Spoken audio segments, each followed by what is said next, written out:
tal? ¿Cómo están? Espero que estén muy bien. Bienvenidas, bienvenidos a esta clase número 5 del curso sobre la literatura del boom, sobre el boom latinoamericano, sobre los escritores del boom. Y nos vamos a ocupar de Mario Vargas Llosa, del escritor peruano, que de estos 4 escritores que venimos viendo, no solamente es el más joven, digamos, él nace en 1936, sino que es el único que está vivo, el único que sigue vivo, esperemos que por muchos años más. Y además sigue produciendo mucho, es decir, sigue escribiendo tanto ficción como periodismo, artículos periodísticos sobre todo, como ensayos y por supuesto estando presente en el debate. O sea, es un tipo que continuamente lo vamos a ver presentando libros, en mesas redondas, en conferencias, es decir, está muy abierto y sigue muy activo en lo que tiene que ver con su participación en el mundo literario, ¿sí? Visita cada tanto las ferias del libro, a Buenos Aires cada tanto solía venir, participando de ciertos debates que a veces están más inclinados hacia lo literario y a veces más hacia lo político, ¿sí? Lo cual sabemos que es un personaje que ha devenido en bastante polémico por sus opiniones, que en el fondo son sus opiniones, tiene todo derecho a tenerlas, uno puede estar de acuerdo o no, lo cierto es que él las ha expresado a lo largo de su vida muy libremente, sin ningún tipo de pruritos ni cortapisas, y la verdad es que en ese sentido uno puede apoyarlo, estar en contra, pero es cierto que esa es su manera de pensar, lo ha expresado, y por otro lado tenemos su obra literaria que a veces refleja y a veces no tanto esas posiciones, pero también es cierto que él a lo largo del tiempo ha ido cambiando mucho, de ser un militante comunista en su juventud, ha pasado a ser un liberal más ubicado en la derecha del espectro político. Vamos a tocar la política porque es imposible no hacerlo, teniendo en cuenta que esto tiñe de alguna forma su obra literaria, pero bueno, vamos a concentrarnos por supuesto en su obra literaria. Decíamos entonces que vamos a hacer una pequeña reseña biográfica, como hacemos siempre. Decíamos que Vargas Llosa nace en 1936 en Arequipa, en Perú, y lo que vamos a ver es que sus padres no solamente se van a separar antes de que él naciera, sino que se va a ir a vivir con su madre, con su familia materna, a Bolivia, va a estar durante 9 años viviendo en Bolivia, y va a crecer con la idea que le van a transmitir, digamos, sus familiares, de que su padre falleció. Su padre en realidad los abandonó, fue una cosa muy parecida a la infancia de García Márquez, en muchos aspectos, ¿sí? Con quien van a ser grandes amigos, ya vamos a hablar de eso. Lo cierto es que él está durante 9 años en Bolivia, creyendo que su padre falleció, y se va a criar durante ese tiempo con su familia materna, y van a volver a Perú 9 años después, y entonces se va a producir, va a ir al colegio y demás, se va a producir este reencuentro con el padre, que va a ser muy traumático. Y no solo eso, sino que vamos a ver que la figura paterna, todo lo que tiene que ver con la importancia del padre en la educación de un chico, con la figura paterna, con la figura del poder, con la figura que ocupa el padre en la vida de cualquiera, va a ser uno de los temas de la obra de de Vargas Llosa, la presencia o la ausencia de padre, todo lo que tiene que ver con el poder, todo lo que tiene que ver con esa figura paterna con la cual Vargas Llosa se reencuentra ya siendo muchachito, va a ser una de las figuras centrales, temáticamente hablando, que van a estar en su obra, ¿sí? Insisto, por presencia o por una presencia excesiva y digamos bastante, a veces amenazante incluso, o por ausencia total. O sea que, no en vano, vamos a ver estas similitudes en todo caso que va a tener con la infancia de García Márquez, ¿no? La verdad que muy llamativas a veces, con respecto a la forma de haberse criado, sobre todo sus primeros años de vida, ¿no? Lo cierto es que él vuelve a Perú. Él es desde muy niño un ávido lector, le gusta mucho la literatura del siglo XIX, le gusta mucho la literatura francesa del siglo XIX, le gustan mucho ciertos escritores que con el tiempo va a ir sumando, por supuesto, desde Alejandro Dumas, desde Víctor Hugo, desde Balzac, desde Flaubert, que son los escritores que quizá le va a dedicar no solamente muchos ensayos. Vargas Llosa es un gran ensayista. A mí, por lo menos, una de las facetas que más me interesan de Vargas Llosa es su faceta de ensayista. Cuando escribe sobre literatura es extraordinario. Tiene una mirada, una lucidez, una agudeza, una percepción que me parece que a mí por lo menos es quizá el Vargas Llosa que más me interesa o que más he seguido, ¿no? Sus libros sobre escritores, sobre literatura, ¿sí? Bien sean sobre, ya digo, Flaubert, Víctor Hugo, sobre la novela en general, incluso tiene un libro sobre Onetti, tiene una cantidad de libros que me parece que están entre lo más interesante que hay respecto a lo que es el ensayo literario. Por supuesto tiene el gran libro que comentamos cuando hablamos de García Márquez, que es ese libro que se llama Historia de un deicidio, que es un libro en el cual él escribe sobre García Márquez, que es extraordinario. Creo que de lo mejor que se ha escrito sobre García Márquez, le dedica directamente a su amigo, a su gran amigo García Márquez, le dedica un libro entero, y la verdad es que que además le permite a él conseguir el doctorado en España en la universidad, y saca el famoso cum laude, es decir, es una tesis, digamos, universitaria que va a publicar años después en España, y que por supuesto es uno de los mejores cosas que se ha escrito sobre García Márquez, en Años de soledad, etc. Se reencuentra con el padre, y el padre, lo que va a pasar cuando se reencuentra es que va a decir, a ver, este chico fue educado entre algodones, este chico fue educado con todos los mimos, y dice, esto no puede ser. Entonces lo mete en el Liceo Militar, y Vargas Llosa va a pasar 2 años en el Liceo Militar.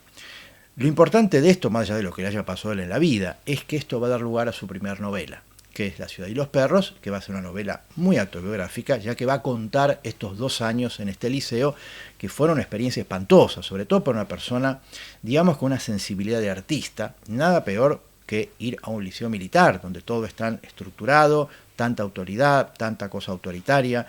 Para una persona con una sensibilidad artística esto lo puede destruir. A Vargas Llosa no lo destruyó, pero en todo caso sí le generó una cantidad de cuestiones que no solamente no conocía, porque venía de una educación completamente distinta, sino que le inspiró esta que fue su primer novela, que va a publicar en el año 1962, o sea, unos años después, pero lo cierto es que esto lo va a marcar mucho. Va a durar solo 2 años, después vuelve al colegio, vuelve a estudiar, y va a empezar a estudiar Derecho. O sea, cuando empieza la universidad, él estudia Derecho. Es, por un lado, ya les decía, un ávido lector, empieza a escribir, es un tipo que tiene una capacidad para la escritura envidiable, es un tipo que ha escrito todos los días de su vida, muy riguroso, a diferencia de otros escritores, quizá que de alguna manera no tienen esa manía por la escritura diaria, con horarios, con una cosa muy rigurosa. Bueno, Vargas Llosa va a ser un tipo que va a establecerse unos patrones, unos horarios, una forma de escritura, por un lado muy profesional, se quiere, como si fuera a la oficina todos los días, pero es cierto que es muy riguroso a la hora de elegir sus horas de escritura. Por la mañana, de tal hora a tal hora se hacen ejercicios, de tal hora a tal hora se escribe, de tal hora a tal hora se almuerza, se vuelve a escribir, es decir, una especie de día muy cronometrado para que cada minuto estuviera aprovechado en pos de la escritura, en pos de la lectura, en pos de la investigación. O sea que en el sentido es un titán de las letras, Vargas Llosa, es una especie de máquina de la literatura, digamos, un ser humano que vive por y para la literatura. Entonces, no solamente escribe, no solamente lee, sino que empieza además a trabajar como periodista. Empieza a escribir artículos, en ese sentido, por eso digo, fíjense, muchos parecidos con García Márquez. Y lo que vamos a ver es que, además de estudiar Derecho, que es un poco lo que la familia quería que hiciera, su padre le hablaba, cada vez que él decía que quería estudiar literatura, el padre decía, esto es una barbaridad, no puede ser, despreciaba la literatura y el arte en general, sobre todo porque en esa época en Perú pensemos que era muy difícil tomarse en serio la carrera de escritor. Digo, ahora las cosas han cambiado mucho, pero en ese momento era imposible ser no solamente un profesional de la literatura, eso ya era un sueño, sino directamente poder vivir de la literatura, como no sea del periodismo, que es lo que en todo caso Vargas Llosa va a hacer y que por supuesto va a quedar testimoniado en algunos de sus libros, sobre todo en Conversación en la Catedral, ¿no? Ya la vamos a ver, pero bueno, ahí aparece un poco esta idea de un joven periodista en Lima, ¿no? Lo cierto es que vamos a ver que empieza a escribir y va a sacar su primer libro de cuentos, que es Los Jefes, 1957, ¿sí? O sea, sale publicado, es muy joven él. Pensemos que si nace en el 36, en el 57 tiene 21 años, sale su primer libro de cuentos. Son buenos, son cuentos buenos, no son brillantes, no es el mejor Vargas Llosa ni mucho menos. Son cuentos que además le van a permitir ganar un premio que va a significar una estadía en París. O sea que en 1958 Vargas Llosa se va a París, permanece un mes, pero de alguna forma tenía Vargas Llosa ese sueño de muchos escritores de los 50 y 60, que era ir a vivir a París. O sea, para todo escritor en esa época, todo escritor latinoamericano, el sueño era ir a vivir a París, ir a vivir a una bohardilla en París, y vivir un poco como los escritores franceses, un poco una vida bohemia, pero dedicada completamente a la literatura. Ese sueño romántico, de alguna forma, que tenía Vargas Llosa, se cumple en cierta manera. Lo cierto es que él, como decíamos antes, tiene este bagaje, por supuesto, de haberse criado en Perú. Ya era militante del Partido Comunista, o sea, tenía ciertas ideas que de alguna forma lo ponían en ese ala de la izquierda, de la ultraizquierda, en una época en la cual la Revolución Cubana era evidentemente un faro para muchos escritores, para muchos artistas, para muchos intelectuales. Lo cierto es que él, en este mes en París, lo que empieza a darse cuenta es esto que tiene que ver con las diferencias de vivir en América, vivir en Europa, y por supuesto él se va a ir decantando por llevar una vida en Europa. Sabemos que a partir de entonces va a ir y venir, pero básicamente hoy en día, hace muchos años, Vargas Llosa vive en Madrid y ha vivido en Barcelona, ha vivido en Londres, ha vivido por supuesto en París y en Madrid.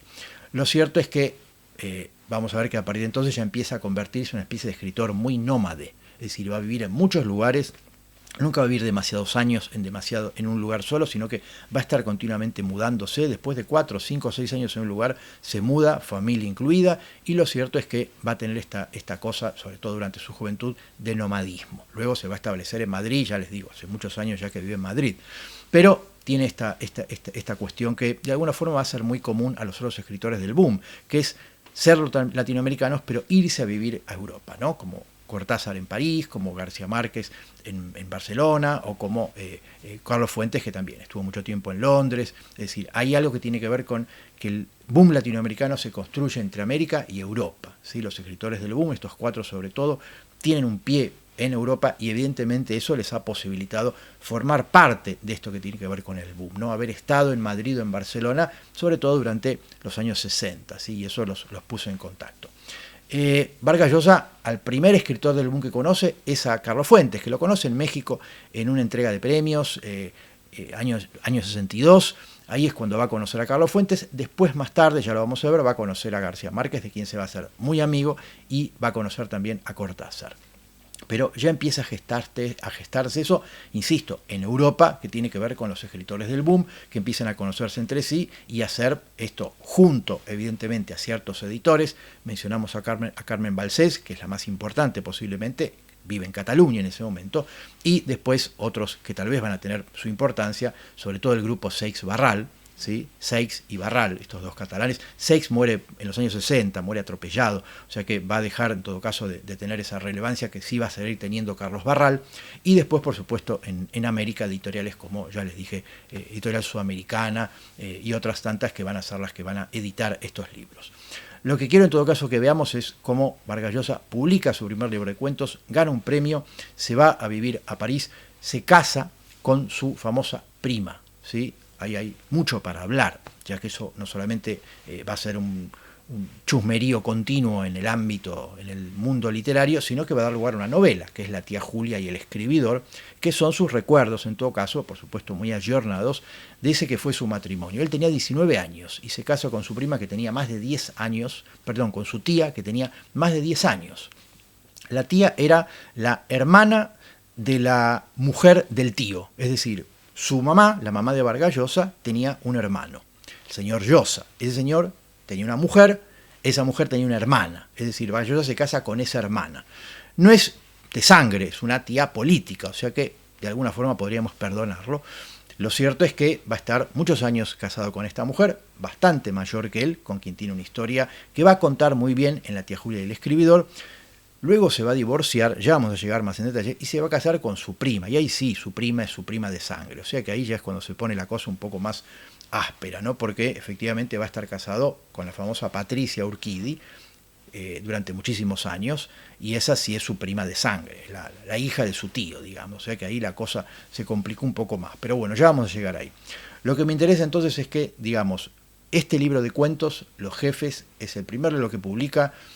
Ya tiene cuentos que empiezan a mostrar ciertas temáticas que le interesan. El componente autobiográfico, sobre todo en Los Jefes, en El Abuelo, en ciertos cuentos está muy presente, y lo que empezamos a ver es que él ya tiene una cantidad de virtudes que tienen que ver con una gran prosa, con un virtuosismo a la hora de escribir muy grande, y después algo que me parece que lo va a acompañar durante toda su vida, que es esa capacidad de trabajo artesanal.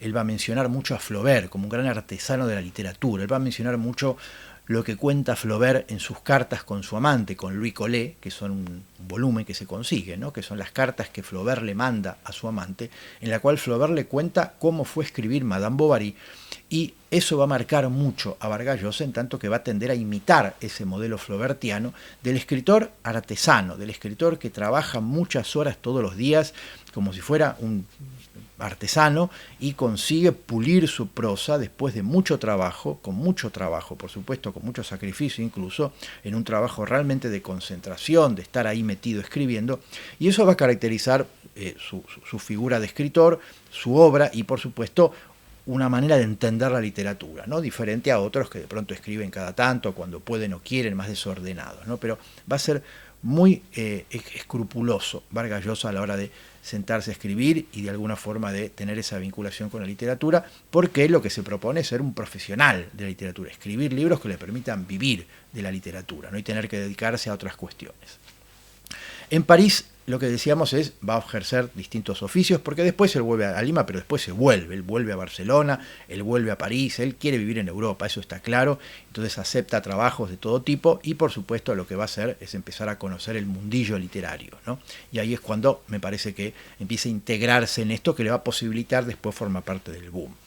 Lo que quería que hiciéramos en todo caso es ya ir a su primer novela que va a publicar en 1962, que es la que él le va, por supuesto, lo va a poner en la mira de editores y otros escritores que al leerla van a quedar deslumbrados, sobre todo por la juventud, ¿sí?, de él. Pensemos que en el año 62, cuando la publica, la había escrito un poco antes, tenía 25 o 26 años, digo, era muy joven, y escribe una novela que es, como les decía antes, muy autobiográfica. La ciudad y los perros es una novela en la cual él va a contar esos 2 años en los cuales pasó en este internado militar, en este colegio militar. Por supuesto es terrible, porque sobre todo va a ser algo que me parece que va a acompañar también a la obra de Vargas Llosa, sobre todo la de los primeros años, que es que va a utilizar en ese sentido el colegio como un microcosmos para hablar de la sociedad peruana de su época. Años 50, sobre todo, principios de los años 60, y que es como si dijéramos trazar una radiografía de lo que era el Perú de esa época, pero metaforizado, en todo caso concentrado, en eso que era ese colegio militar. Después lo va a hacer con otras instituciones. Es como si dijéramos Vargas Llosa construye un microcosmos en muchas de sus novelas para hablar de la sociedad toda. Entonces él hace un ambiente cerrado, como es un colegio militar, luego lo hará con un prostíbulo, por ejemplo, ¿sí? Es decir, va a llevar esta idea en La Casa Verde de, digamos, su novela siguiente, de un pequeño universo que de alguna forma deja traslucir lo que estaba pasando en ese momento en la sociedad peruana. En ese momento una dictadura, ¿no? Por supuesto, como a lo largo del siglo XX en la América Latina. Lo que en todo caso vamos a ver es que en esta novela aparece esa idea que va a ser lo que él va a trabajar a lo largo del tiempo y que por supuesto van a ser una de las razones por las cuales en 2010 le van a darle el Nobel, ¿no?, que tiene que ver con esa lucha incansable de Vargas Llosa por denunciar las tiranías, las dictaduras, los gobiernos autoritarios o las instituciones sumamente autoritarias que han forjado en gran parte no solamente al Perú, sino han marcado a fuego a América Latina. O sea que en ese sentido vamos a ver que es una constante en su obra. Pero bueno, vamos a decir unas cosas sobre La ciudad y los perros, novela que se publica en 1962 por la editorial Seix Barral. Por eso digo, otra de las editoriales muy importantes en el boom va a ser la editorial Seix Barral. Insisto, señor Seix fallece en los años 60, accidente bastante absurdo. Queda Carlos Barral como el gran editor de la editorial, por supuesto, la gran figura editorial, que va a ser muy importante en el boom latinoamericano, ¿sí? Por eso digo, junto con Carmel Balcells, va a ser Barral el otro editor muy importante, porque digo, la figura del editor es muy importante, sin duda. Son los que eligen qué se publica y qué no se publica, y por supuesto, una vez que eligen qué se publica, los responsables de convertir eso en algo más o menos, en un suceso o dejarlo como un libro más. Es decir, la responsabilidad del editor es muy grande. Muchas veces la discusión que tienen los autores es grande, con el autor es grande. A veces la capacidad de sugerir cosas a los autores hace que los textos se mejoren mucho. El buen tino de un editor es muy importante, ¿sí? O sea que en ese sentido Carlos Barral es otro de los, creo yo, fundamentales. Se publica entonces La ciudad y los perros. Para muchos una novela enorme, una gran novela, sobre todo una gran primer novela, que como decía antes, lo que va a hacer es no solamente una novela de gran crítica social, sino de concentrar en este microcosmos que es el colegio, que es el liceo militar, en el cual va se reúnen un grupo de chicos, grupo de adolescentes. Va a ser una, digamos, radiografía de esa sociedad peruana de esa época, ¿sí?, de los años 50. Habíamos dicho que Vargas Llosa tuvo que estar estos 2 años ahí, que lo marcaron a fuego, porque va a seguir hablando de eso y recordando eso durante mucho tiempo, sino que le va a permitir a él esa mirada de alguna forma del que no pertenecía a ese ambiente. O sea, lo que cuenta Vargas Llosa es que él dice, por primera vez yo me vi enfrentado a gente con la cual nunca en mi vida había conocido, gente de clases más bajas, gente de clases más altas, es decir, ahí había un conglomerado de personajes dentro de lo que es un colegio militar que venían de todos los estratos sociales posibles, y él dice, yo empecé a conocer ahí gente que en mi vida me había cruzado, ¿no? Entonces ahí es cuando vemos que él lo que va a hacer es construyendo una novela en la cual, desde el punto de vista de la técnica, resulta asombrosa, no solamente por una cuestión temática, sino por una cuestión de cómo él ya empieza a implementar ciertas técnicas, que es algo que Vargas Llosa, sobre todo en sus primeras novelas, va a ser un maestro, que es la utilización de técnicas distintas para narrar. En el sentido, lo que vamos a ver acá es que tenemos un narrador en tercera persona y luego muchos capítulos que van a estar narrados en primera persona por alguno de los muchachos que son los, digamos, pupilos de este colegio. Es decir, hay una polifonía de voces que hacen que la novela sea sumamente interesante.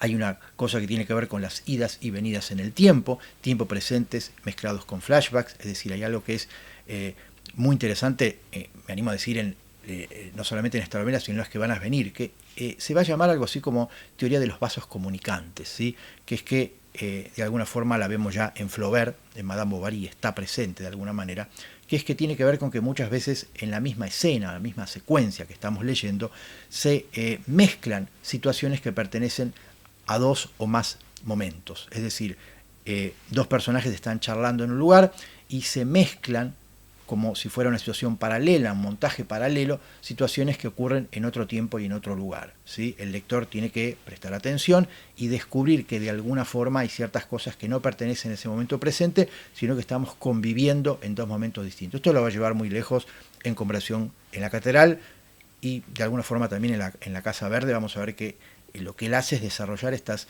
maneras de escribir que van a ser sus libros, digamos, un poquito más complejos que la media, requieren mucha atención por parte del lector, si no uno se distrae muy fácilmente, pero que revelan un gran virtuosismo. Por eso les digo, esto de alguna forma tiene, creo yo, mucho que ver con esa idolatría que siente Vargas Llosa hacia Flaubert, que es el que va quizás a empezar a implementar estas maneras diferentes de contar las historias, cambiando los puntos de vista, apelando a este tipo de, digamos, maneras de escribir tan diferentes para ir renovándose novela a novela. ¿Qué va a plantear La ciudad y los perros? Vamos a ver el comienzo y después vamos a ver cómo sigue, ¿sí? Pero imaginémonos un grupo de adolescentes que entran a un colegio militar de Lima, Perú, y se tiene que enfrentar a una serie de profesores, maestros, militares, todos, cada cual más autoritario, más machista, más cruel, si se quiere. Y bueno, vamos a ver en todo caso el comienzo. Y el comienzo va a decir así empieza la novela. Dice, 4, dijo el jaguar. Los rostros se suavizaron en el resplandor vacilante que el globo de luz difundía por el recinto. A través de las escasas partículas limpias de vidrio, el peligro había desaparecido para todos, salvo para Porfirio Cava. Los dados estaban quietos, marcaban 3 y 1, su blancura contrastaba con el suelo sucio. 4, replicó el jaguar. ¿Quién? Yo, murmuró Cava. Dije 4. Apúrate, dijo el jaguar. Ya sabes, el segundo de la izquierda. Cava sintió frío. Los baños estaban al fondo de las cuadras, separados de ellas por una delgada puerta de madera y no tenían ventanas. En años anteriores, el invierno solo llegaba al dormitorio de los cadetes colándose por los vidrios rotos y las rendijas. Pero este año era agresivo y casi ningún rincón del colegio se libraba del viento, que en las noches conseguía penetrar hasta en los baños, disipar la hediondez acumulada durante el día y destruir su atmósfera tibia. Pero Cava había nacido y vivido en la sierra. Estaba acostumbrado al invierno, era el miedo lo que erizaba su piel. Se acabó, puedo irme a dormir, dijo Boa. Un cuerpo y una voz desmesurados, un plumero de pelos grasientos que corona una cabeza prominente, un rostro diminuto de ojos hundidos por el sueño. Tenía la boca abierta, del labio inferior adelantado colgaba una hebra de tabaco. El jaguar se había vuelto a mirarlo. Muchos hablan del modernismo, de la modernidad de esta novela, lo cual es cierto, sobre todo en lo que tiene que ver con las técnicas que va a utilizar, mezclar escenas de diálogos y de personajes con descripciones y narraciones, esto que tiene que ver con los puntos de vista, esto que tiene que ver con el uso de los diálogos, el habla de los personajes, rescatar la forma en que hablan personajes de clases bajas, de clases medias, de clases altas del Perú de esa época. Y yo creo que en esa modernidad, nosotros desde Argentina podríamos decir, nosotros tenemos a Roberto Arlt. O sea, a mí me da la sensación que si uno toma El juguete rabioso, ¿sí? La primera novela, 1926, de Roberto Arlt, tiene muchos puntos en común con La ciudad de los perros. Hay un retrato de cierta juventud, de cierta marginalidad, de cierta violencia, de cierta humillación de los personajes, de cierta crueldad de ciertos personajes. Es decir, hay algo que me parece que yo creo que hay un punto en común. Roberto Al buscaba eso que tiene que ver con el habla, la forma de hablar de las clases bajas, sobre todo, utilizando el lunfardo. Vargas Llosa lo va a hacer utilizando las formas coloquiales de esas clases bajas del Perú. Es decir, yo creo que hay algo ahí que tiene que ver con una similitud en cierta manera, la posición que tiene la ciudad dentro del relato, la importancia que tiene la ciudad en Arlt y en Vargas Llosa. La novela de Vargas Llosa se llama La ciudad y los perros. ¿Quiénes son los perros? Los perros son estos muchachos. Digo, perros llaman a los que acaban de ingresar, ¿sí? Los alumnos un poco más grandes, de cursos superiores, llaman perros a los que acaban de ingresar, entre otras cosas porque, digamos, el rito de iniciación por lo cual lo hacen pasar a los novatos es terrible, ¿sí? Los pegan, los apalean, los mojan, es decir, todo tipo de cosas violentas, sobre todo que les hacen a los recién llegados. Y bueno, los llaman perros porque, bueno, sirven un poco, son poco están ahí para ser sobre todo maltratados durante un tiempo. Bullying está a la orden del día, por supuesto, y aparecen los personajes más carismáticos, como el Jaguar, por ejemplo, que es un líder, y después los personajes que son un poco sometidos a Jaguar o a tantos otros. Hay un personaje que directamente se llama el esclavo, ¿no? Que va a terminar muy mal y que por supuesto tiene este apelativo, ya que precisamente es alguien que todos utilizan y que todos se valen de él. La trama va a estar dando vueltas sobre varias tramas, varias líneas argumentales, digamos. La fundamental, quizá, o una de las que tiene más peso sobre todo, es la mirada que va a tener el protagonista, o uno de los protagonistas, uno de los personajes más relevantes, que se llama, cualquier similitud con realidad es mera coincidencia, se llama Alberto Fernández, a todos lo llaman el poeta, que es un personaje que evidentemente tiene que ver con Vargas Llosa. Hay una especie de alter ego ahí dando vueltas, que es un muchacho que escribe. ¿Y qué es lo que hace? Escribe las cartas de amor que sus compañeros le quieren mandar a sus muchachas enamoradas y que, por supuesto, como no saben escribir, le piden a este muchacho que lo haga y este se va a, de alguna forma, ocupar de eso, que es redactar cartas eróticas, apasionadas y amorosas a las noviecitas de los distintos jóvenes. Pero lo que vamos a ver ahí es esto que tiene que ver con las luchas de poder, que van a reflejar, insisto, casi de una forma bastante alegórica, ese Perú de esa época, ¿sí? Con una gran dosis de autoritarismo por parte de los profesores, con grandes dosis, digamos, de crueldad hacia los alumnos, con grandes problemas de convivencia entre ellos por una cuestión de clases, por supuesto con esto que pensemos que Vargas Llosa en esa época, siendo comunista, hacía hincapié, ¿no? Que es esas diferencias, esas injusticias que había entre unos y otros. Y después otro elemento que va a estar dentro de esto que es la línea, digamos, argumental, va a ser importante, que es que este Jaguar es una especie de líder que tiene un par de compañeros casi como lacayos de él, que están casi a sus órdenes. Ellos van a robar unos exámenes y gracias a ese robo van a poder después, digamos, dar el examen sabiendo lo que les van a preguntar, y eso va a motivar algo que tiene que ver con la delación, es decir, con que los demás que saben que eso pasó van a delatarlos o no voy a spoilear, y por supuesto a partir de ahí se van a producir un montón de problemas, ¿no? El hecho de que otros compañeros de ellos saben lo que pasó y para no pagar el pato por las consecuencias de haber robado ese examen, lo que hacen en todo caso es optar, por eso digo, no spoileo, si delatan o no a este que es el Jaguar. Y vamos a ver esto reflejado, ¿no? Que es, no solamente hay algo que me parece quizá un logro de la novela, no hay blancos y negros, es decir, todos los personajes tienen su parte oscura, todos los personajes tienen su parte, digamos, rescatable, virtuosa. No necesariamente los militares son todos malos, no necesariamente los alumnos son todas víctimas, sino que hay de todo. Y me parece que en esos contrastes, en esas contradicciones que tienen los personajes, en esas diferencias que tienen unos y otros, pero que ninguno es pintado como todo bueno, otro es pintado como todo malo, creo que hay uno de los grandes méritos de la novela, y me parece que si creo que de alguna forma la novela sobrevive hasta el día de hoy, es por esa gran habilidad de Vargas Llosa de haber dicho, bueno, yo voy a trazar un relato, un retrato lo más realista posible de un grupo de gente sin caer en lugares comunes que tengan que ver con este es bueno y este es malo. Y creo que hay uno de los, insisto, méritos de la novela. Otra de las cuestiones que me parece que quizá tienen que ver con cómo la literatura empieza a influir a Vargas Llosa y cómo de a poco vamos viendo cómo se trasluce evidentemente ciertas influencias. Vamos a ver que quizá una de las figuras que va a estar ahí. Mencionamos a Flaubert, mencionamos a Balzac. Tenemos que mencionar a Faulkner, a William Faulkner. Igual que, como mencionamos con Vargas Llosa, con García Márquez, en Vargas Llosa también la figura de Faulkner va a ser fundamental. Sobre todo lo vamos a ver en su novela siguiente, en La Casa Verde. Pero aquí ya empieza a notarse esto que tiene que ver con el uso que hacía Faulkner de distintas voces narrativas, esa polifonía de voces, distintos personajes que narran en tercera o en primera persona, y por supuesto cada uno narra su visión de los hechos, y esto hace que la novela tenga ese grado de riqueza muy grande, ¿no? El mismo hecho es visto o contado de distintos lugares. Ahí es cuando me parece que de entrada se muestra La ciudad y los perros como una primera gran novela, que por supuesto va a llamar mucho la atención. La novela va a ser editada, como decía antes, y de la cual se va a empezar a hablar. Los escritores van a empezar a hablar de este joven Vargas Llosa, que es por supuesto una promesa muy grande.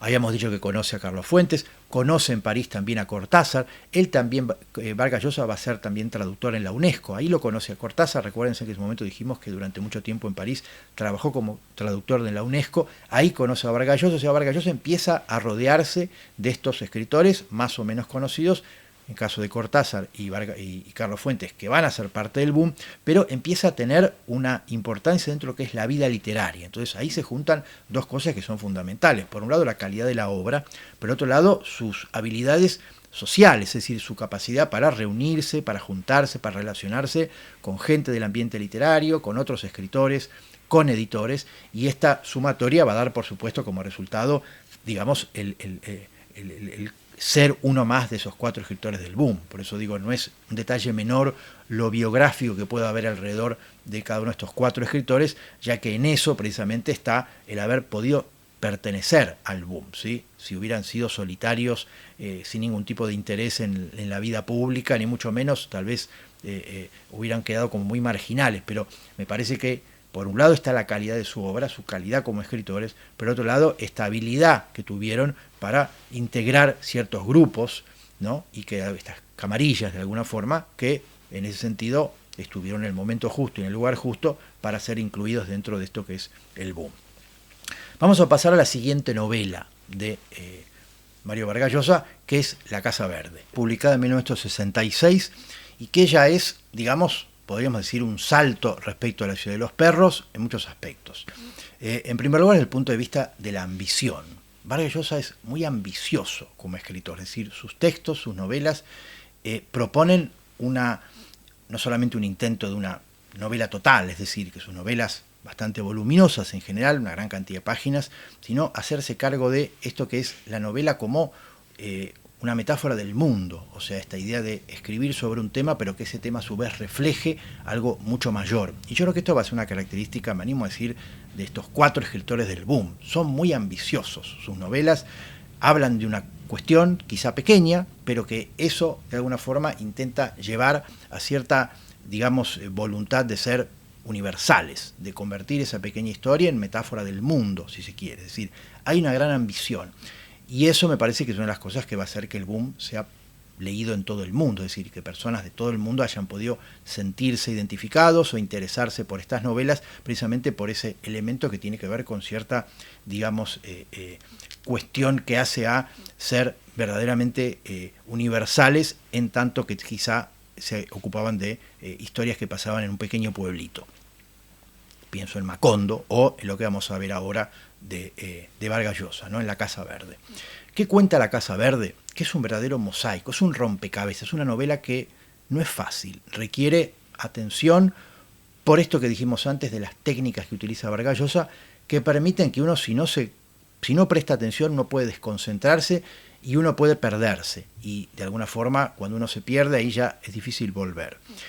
Es, insisto, un gran mosaico, que lo que va a plantear son 3 historias que van a avanzar de formas paralelas, pero a través de la narración en tercera persona, a través de las narraciones de algunos personajes en primera persona, con lo cual esto se va a ir alternando. Vuelve a utilizar esto que tiene que ver con recursos como el flashback, mezclado con el tiempo presente, y esto que hablábamos antes de los vasos comunicantes, ¿no? Es decir, una situación que empieza a mezclarse, a mostrarse en paralelo con otra situación y nosotros los lectores tenemos que darnos cuenta a qué momento pertenece. La corriente de conciencia, ¿sí? Eso que tiene que ver con los monólogos que hacen los personajes, que es como una especie de fluir del pensamiento, esto también va a estar presente en La Casa Verde. Por lo tanto, insisto, es una novela que exige cierta atención. Aquí sí la influencia de William Faulkner es muy grande, lo va a reconocer en el prólogo, ¿sí? Él va a decir en el prólogo, se los leo para que en el prólogo él va a decir directamente, ¿no? Va a decir: la deuda mayor que contraje al escribir esta novela fue con William Faulkner, en cuyos libros descubrí las hechicerías de la forma en la ficción, la sinfonía de puntos de vista, antigüedades, matices, tonalidades y perspectivas de que una astuta construcción y un estilo cuidado podían dotar a una historia. Por eso digo, creo que una buena forma de acercarse a estos escritores, sobre todo a García Márquez, a Fuentes, a Vargas Llosa, es leyendo un poco a William Faulkner, ¿sí? Leyendo Mientras agonizo, leyendo Absalom, Absalom, todo lo que es la saga de Yonapatagua, es este condado del cual hablamos cuando hablamos de Macondo, de García Márquez, que es evidentemente una de las grandes influencias de estos escritores, y cómo narrar a partir de esta mezcla de puntos de vista, de corrientes y fluires de conciencia, de jugar con las técnicas de la narración, y donde por supuesto el lector se convierte en un personaje mucho más activo de la novela. Creo que Vargas Llosa pretende eso, pretende que el lector no sea un sujeto pasivo, sino que esté comprometido o en todo caso tenga un rol más activo en la lectura de esa novela. Ni hablar lo que va a hacer Cortázar con Rayuela, ¿no? Es decir, se busca la participación del lector, se busca implicar al lector en esa lectura.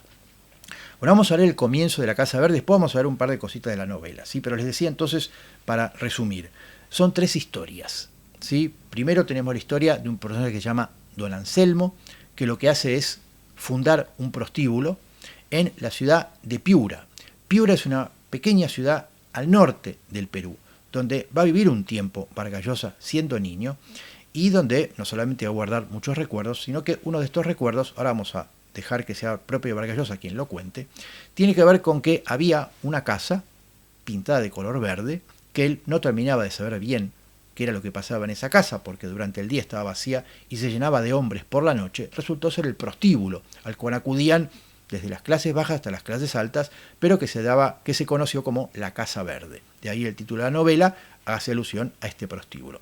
Y este prostíbulo, como el colegio militar que vimos en La Ciudad de los Perros, va a funcionar un poco como microcosmos, ¿sí? De la sociedad, con todas sus taras, en todo caso, y donde también Vargas Llosa va a deslizar unas críticas grandes e importantes sobre lo que era el Perú de esa época, ¿sí? Cosas que tienen que ver con la violencia, con la corrupción, con la intolerancia, con el machismo, y por supuesto va a estar un poco concentrado en este espacio.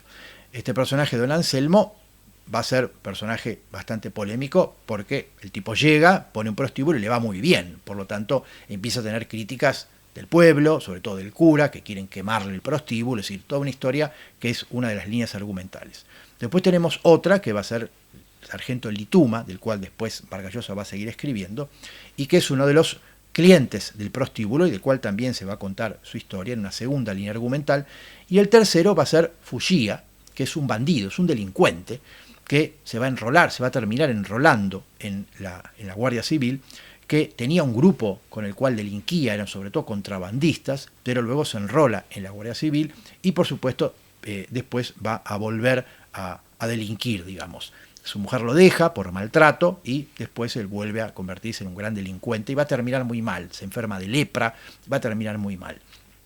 Estas 3 historias que transcurren en 2 lugares, ¿sí? Hay 2 lugares básicamente donde transcurre la novela, uno es este lugar, esta ciudad de Piura, y el otro es la selva amazónica, ¿sí? Incluso hay algunas cosas que pasan en Iquitos, que es una ciudad del Amazonas peruano, ¿no? Entonces hay unas cuestiones geográficas, por supuesto, y luego esto que tiene que ver con estas historias que avanzan paralelamente y se van, digamos, sucediendo unas a otras, y es el lector el que tiene que, de alguna forma, ir descubriendo qué pertenece a cada una, sobre todo porque además están narradas utilizando distintas técnicas. De pronto hay una tercera persona, de pronto hay una primera persona, de pronto hay corrientes de conciencia de los personajes, y se hace necesario que uno preste, digamos, mucha atención. Vamos a leer el comienzo, porque quiero que vean la prosa. Es de un gran virtuosismo, de una gran exquisitez, pero también es difícil seguirla por momentos.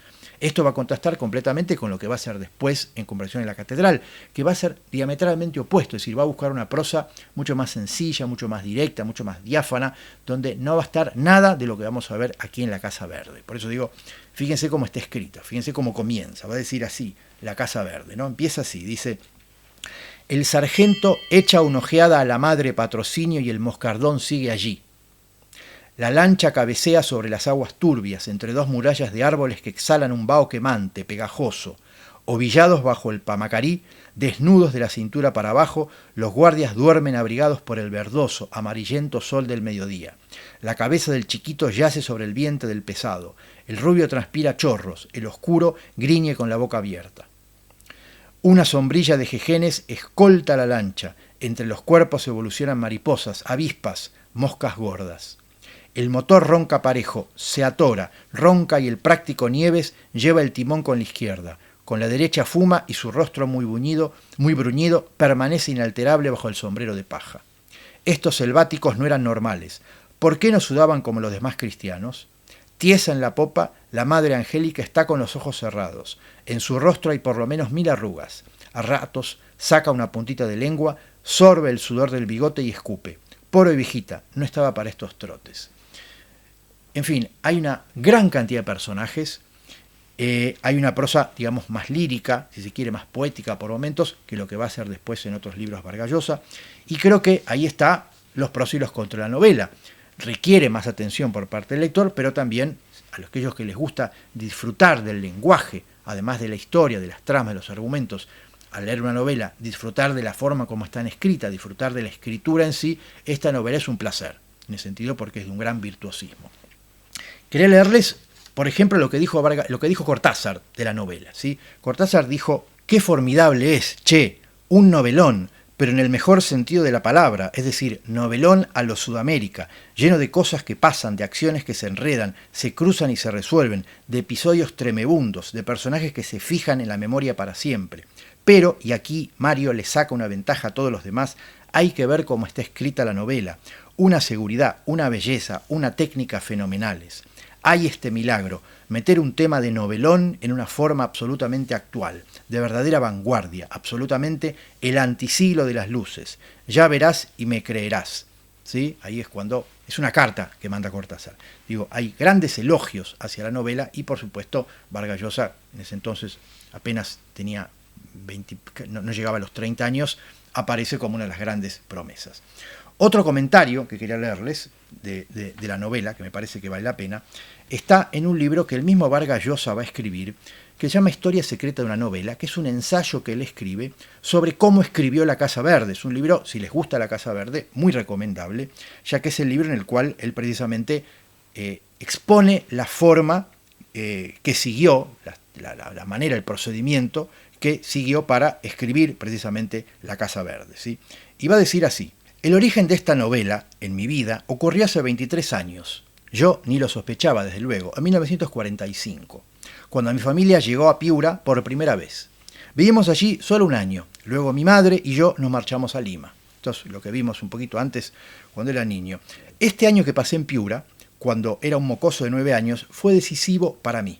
Las cosas que hice, la gente que conocí, las calles y las plazuelas y las iglesias, del río y las dunas donde mis compañeros del colegio salesiano y yo íbamos a jugar, quedaron grabadas con fuego en mi memoria. Creo que ningún otro periodo, antes o después, me ha marcado tan fuerte como esos meses en Piura. ¿Cuál fue la razón? ¿Por qué recuerdo ese año con tanta nitidez, con esa maniática riqueza de detalles?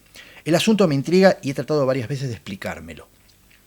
Mi madre dice que la razón está probablemente en que ese año vi por primera vez el mar.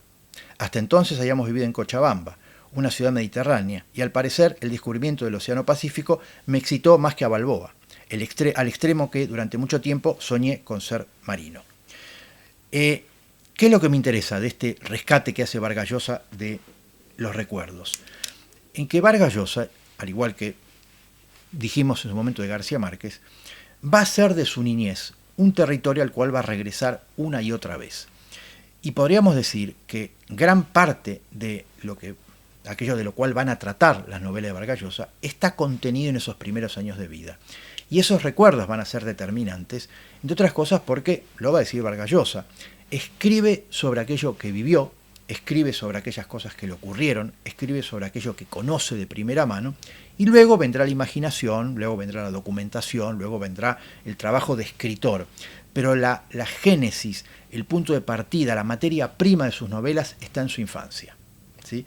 Muchos escritores les pasará esto, sin dudas, pero ellos lo que hacen en todo caso Vargas Llosa es no solamente contárnoslo, sino que hace un ensayo sobre eso como para tratar de no solamente contarnos cómo fue la génesis de la novela, sino explicarnos un poco el proceder de un escritor, cómo trabaja un escritor, cómo construye un escritor su novela. Bueno, empieza con sus recuerdos, empieza reelaborando sus recuerdos, empieza dándoles forma literaria a esos recuerdos, que después van a, por supuesto, ser aquellos elementos sobre los que está construida la novela, pero todo empieza con esto que son recuerdos de niño que lo marcaron, ¿sí? Por eso les decía, en Piura, además del mar, estaba, por supuesto, esta famosa Casa Verde. Y un comentario más, ¿sí? Que me parece que vale la pena leerles, que está en el libro que habíamos dicho que se llama Los Nuestros, el libro del periodista Luis Haas, que es el libro que habla del boom. Los Nuestros son, de alguna forma, todo ese grupo que conformó el boom, y que me parece también interesante, y que dice así, dice: es la historia de un burdel, ¿sí? La Casa Verde, es la historia de un burdel que había en Piura, que recuerdo mucho de cuando yo estaba en quinto año de primaria, ¿sí? Por eso les digo, fíjense cómo él va trabajando estos recuerdos. Era una casa verde, una cabaña, en medio del arenal, en las afueras de la ciudad, en pleno desierto, al otro lado del río. Para nosotros los niños eso tenía un carácter fascinante. Naturalmente yo no me acerqué jamás allí, pero era una cosa que me quedó muy grabada. Cuando volví a Piura en quinto año de media, o sea 6 años después, existía todavía. Yo era un muchachito que iba a burdeles en esa época. Entonces ya fui allí. Y era muy extraño el ambiente, porque era un burdel muy especial, un burdel de ciudad subdesarrollada. Era simplemente una sola habitación muy grande donde estaban las mujeres, y había una orquesta de 3 personajes. Un viejo ciego que tocaba el arpa, un guitarrista al que le decían el joven, y un hombre muy fuerte que parecía un catchanista, un camionero, que tocaba los platillos y el tambor, y que se llamaba Bolas. Como son personajes un poco míticos, para mí, los he conservado en la novela con sus nombres. Entonces entraban allí los clientes y salían a hacer el amor a la arena, bajo las estrellas. Es una cosa que no he podido olvidar nunca. Él va construyendo la novela con estos recuerdos, ¿sí? El otro episodio, el que dijimos de este personaje, es un bandido que se llama Fujiya, que es un japonés medio portugués, medio brasilero también, está construido también con esto, y dice así: una tercera experiencia en las que integran el libro es un viaje a la selva que hizo Vargas Llosa en 1958. Y de alguna forma, ahí dice, conocí varias historias, dice Vargas Llosa, entre ellas la de un personaje que me fascinó, un japonés, Tujiya, que es uno de los 3 personajes principales de la novela. Yo le he cambiado el nombre, dice, le puse Fujiya, sin saberlo, dice, para enmascararlo un poco. Dice, era un hombre increíble. Lo habían visto pasar hacía muchos años, 30 por lo menos, viniendo de Iquitos, remontando el Marañón en dirección a las tribus aguarunas. Parece que venía huyendo de algo en una barca, y entonces le advertían en los pueblos, porque era una especie de personaje legendario ahí, y le habían dicho, no se meta allí, hombre, se lo van a comer.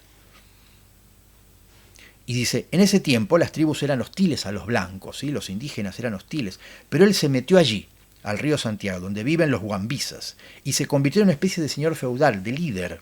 No solo no lo mataron, sino que se instaló en una de las islas y formó un pequeño ejército en el que había algunos blancos, que no se sabe bien de dónde venían, y el grueso de su ejército personal eran indígenas.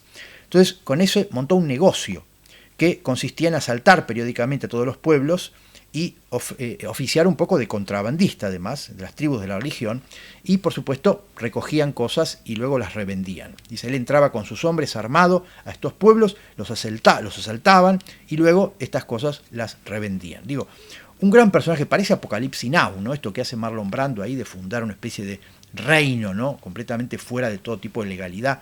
Pero insisto con esta idea de cómo él va a construir en base a estos recuerdos, a esto que tiene que ver un poco con la memoria, con el recuerdo, con lo que hace a su infancia, va a ir construyendo después estas novelas. Digo, me parece que es una cosa que hace Vargas Llosa, que es contarnos ese procedimiento, ¿no? Insistir en cómo trabaja él, cómo construye él sus novelas, nos permite a nosotros saber un poco eso, por supuesto, que es algo que no todos los escritores van a hacer, no todos los escritores nos cuentan cómo escribieron sus novelas. Bueno, Vargas Llosa, como ya hiciera Edgar Allan Poe, por ejemplo, con la filosofía de la composición, en lo cual nos cuenta cómo compuso su poema El Cuervo, acá Vargas Llosa nos cuenta cómo escribió su novela, en reportajes, en este libro, Historia de una ficción. Es decir, él trata de hacer consciente ese proceso, si se quiere, racional o inconsciente, que es muchas veces la escritura. Él intenta concientizar y reflexionar sobre él para contarnos a nosotros un poco cómo es esto de escribir una novela y en base a qué, con qué elementos, cuál es la materia prima con la cual se construye. En fin, esa es La Casa Verde. Creo que es una novela, insisto, que realmente si uno tiene la predisposición para sumergirse en estas lecturas que exigen un poco más del lector, vale la pena desde ya para conocer el universo de Vargas Llosa, porque creo que las mejores son sus primeras novelas, donde está todo, me parece, donde está el mejor trabajo con el lenguaje, las mejores propuestas, en todo caso, de una literatura que vino a renovar completamente el ambiente de la literatura latinoamericana. O sea que hay una cantidad de cosas que creo que si a uno le interesa realmente vale la pena, y empezar por La Ciudad de los Perros, seguir con La Casa Verde y pasar ahora a la que vamos a ver, que es Conversación en la Catedral, sin dudas vale la pena. Bueno, dejemos la Casa Verde y pasemos entonces a su tercera novela, que es quizá para muchos su gran novela. Para muchos es una de las grandes novelas latinoamericanas, siempre suele estar entre las primeras 40, 50 grandes novelas del siglo XX escritas en español, que es Conversación en la Catedral, que se publica en 1969 y que, insisto, es quizá para muchos la gran novela de Vargas Llosa. Él tenía 33, 34 años cuando se publicó, o sea, era un escritor muy joven, y que va a ser la que lo pone definitivamente, digamos, ya como una novela consagratoria. O sea, la verdad es que para ese entonces ya tenía muy buena fama Vargas Llosa dentro de lo que era el mundo literario, por supuesto, y ya Conversación en la Catedral lo pone como uno de los escritores más importantes de habla española, sin lugar a dudas. Es una novela política, me parece que es quizá la novela donde aparece definitivamente el tema, si bien, por supuesto, uno lee La Ciudad de los Perros y ya hay un elemento político muy fuerte. Lo mismo va a pasar en La Casa Verde. Yo creo que Conversación en la Catedral ya definitivamente se instala la política como tema. Y vamos a ver que Vargas Llosa va a trabajar ciertas... el elemento político va a estar en algunas novelas de una forma muy evidente. Ya vamos a ver un poco lo que va a pasar con su vida personal y la política. Después va a tener novelas muy autobiográficas, dijimos La Ciudad de los Perros, La tía Julia y el escribidor, donde aparece el elemento 100% biográfico en esas novelas. Hay novelas definitivamente eróticas, Los cuadernos de Rigoberto, Las travesuras de la niña mala, que son novelas eróticas, es decir, como si fueran géneros, si se quiere, que él va a ir cultivando. A veces se cruzan, por supuesto. Travesuras de la niña mala es una novela autobiográfica, pero también es una novela erótica. Y lo que vamos a ir viendo es que él, a partir de, digamos, su carrera como escritor profesional, es decir, escritor profesional quiere decir que publica cada 2, 3 años una nueva novela y vive de la literatura. Es un escritor profesional, por eso digo. Lo que vamos a ir viendo es que él va a ir trabajando mucho con estas líneas fundamentales, que es trabajar la política, trabajar cierto elemento bibliográfico, trabajar a veces historias en donde aparece la necesidad de la investigación, es decir, algo que tiene que ver con documentarse y demás, como por ejemplo El sueño del Celta, ¿sí?, donde hay un gran trabajo de investigación. Es decir, son un poco las cosas que evidentemente a él más le interesan y sobre las cuales va a ir, digamos, desarrollando su obra. Conversación en la Catedral, que tiene el comienzo, que es uno de los comienzos más célebres de la historia de la literatura, ¿sí? Vamos a leerlo y después, en todo caso, vamos a seguir comentándolo. Así empieza Conversación en la Catedral. Y dice: desde la puerta de la Crónica, Santiago mira la avenida Tacna, sin amor. Automóviles, edificios desiguales y descoloridos, esqueletos de avisos luminosos frotando en la neblina, el mediodía gris. ¿En qué momento se había jodido el Perú? Los canillitas merodean entre los vehículos detenidos por el semáforo de Wilson, voceando los diarios de la tarde, y él echa a andar, despacio hacia la colmena. Las manos en los bolsillos, cabizbajo, va escoltado por transeúntes que avanzan también hacia la Plaza San Martín. Él era como Perú, Zabalita, se había jodido en algún momento. Piensa, ¿en cuál?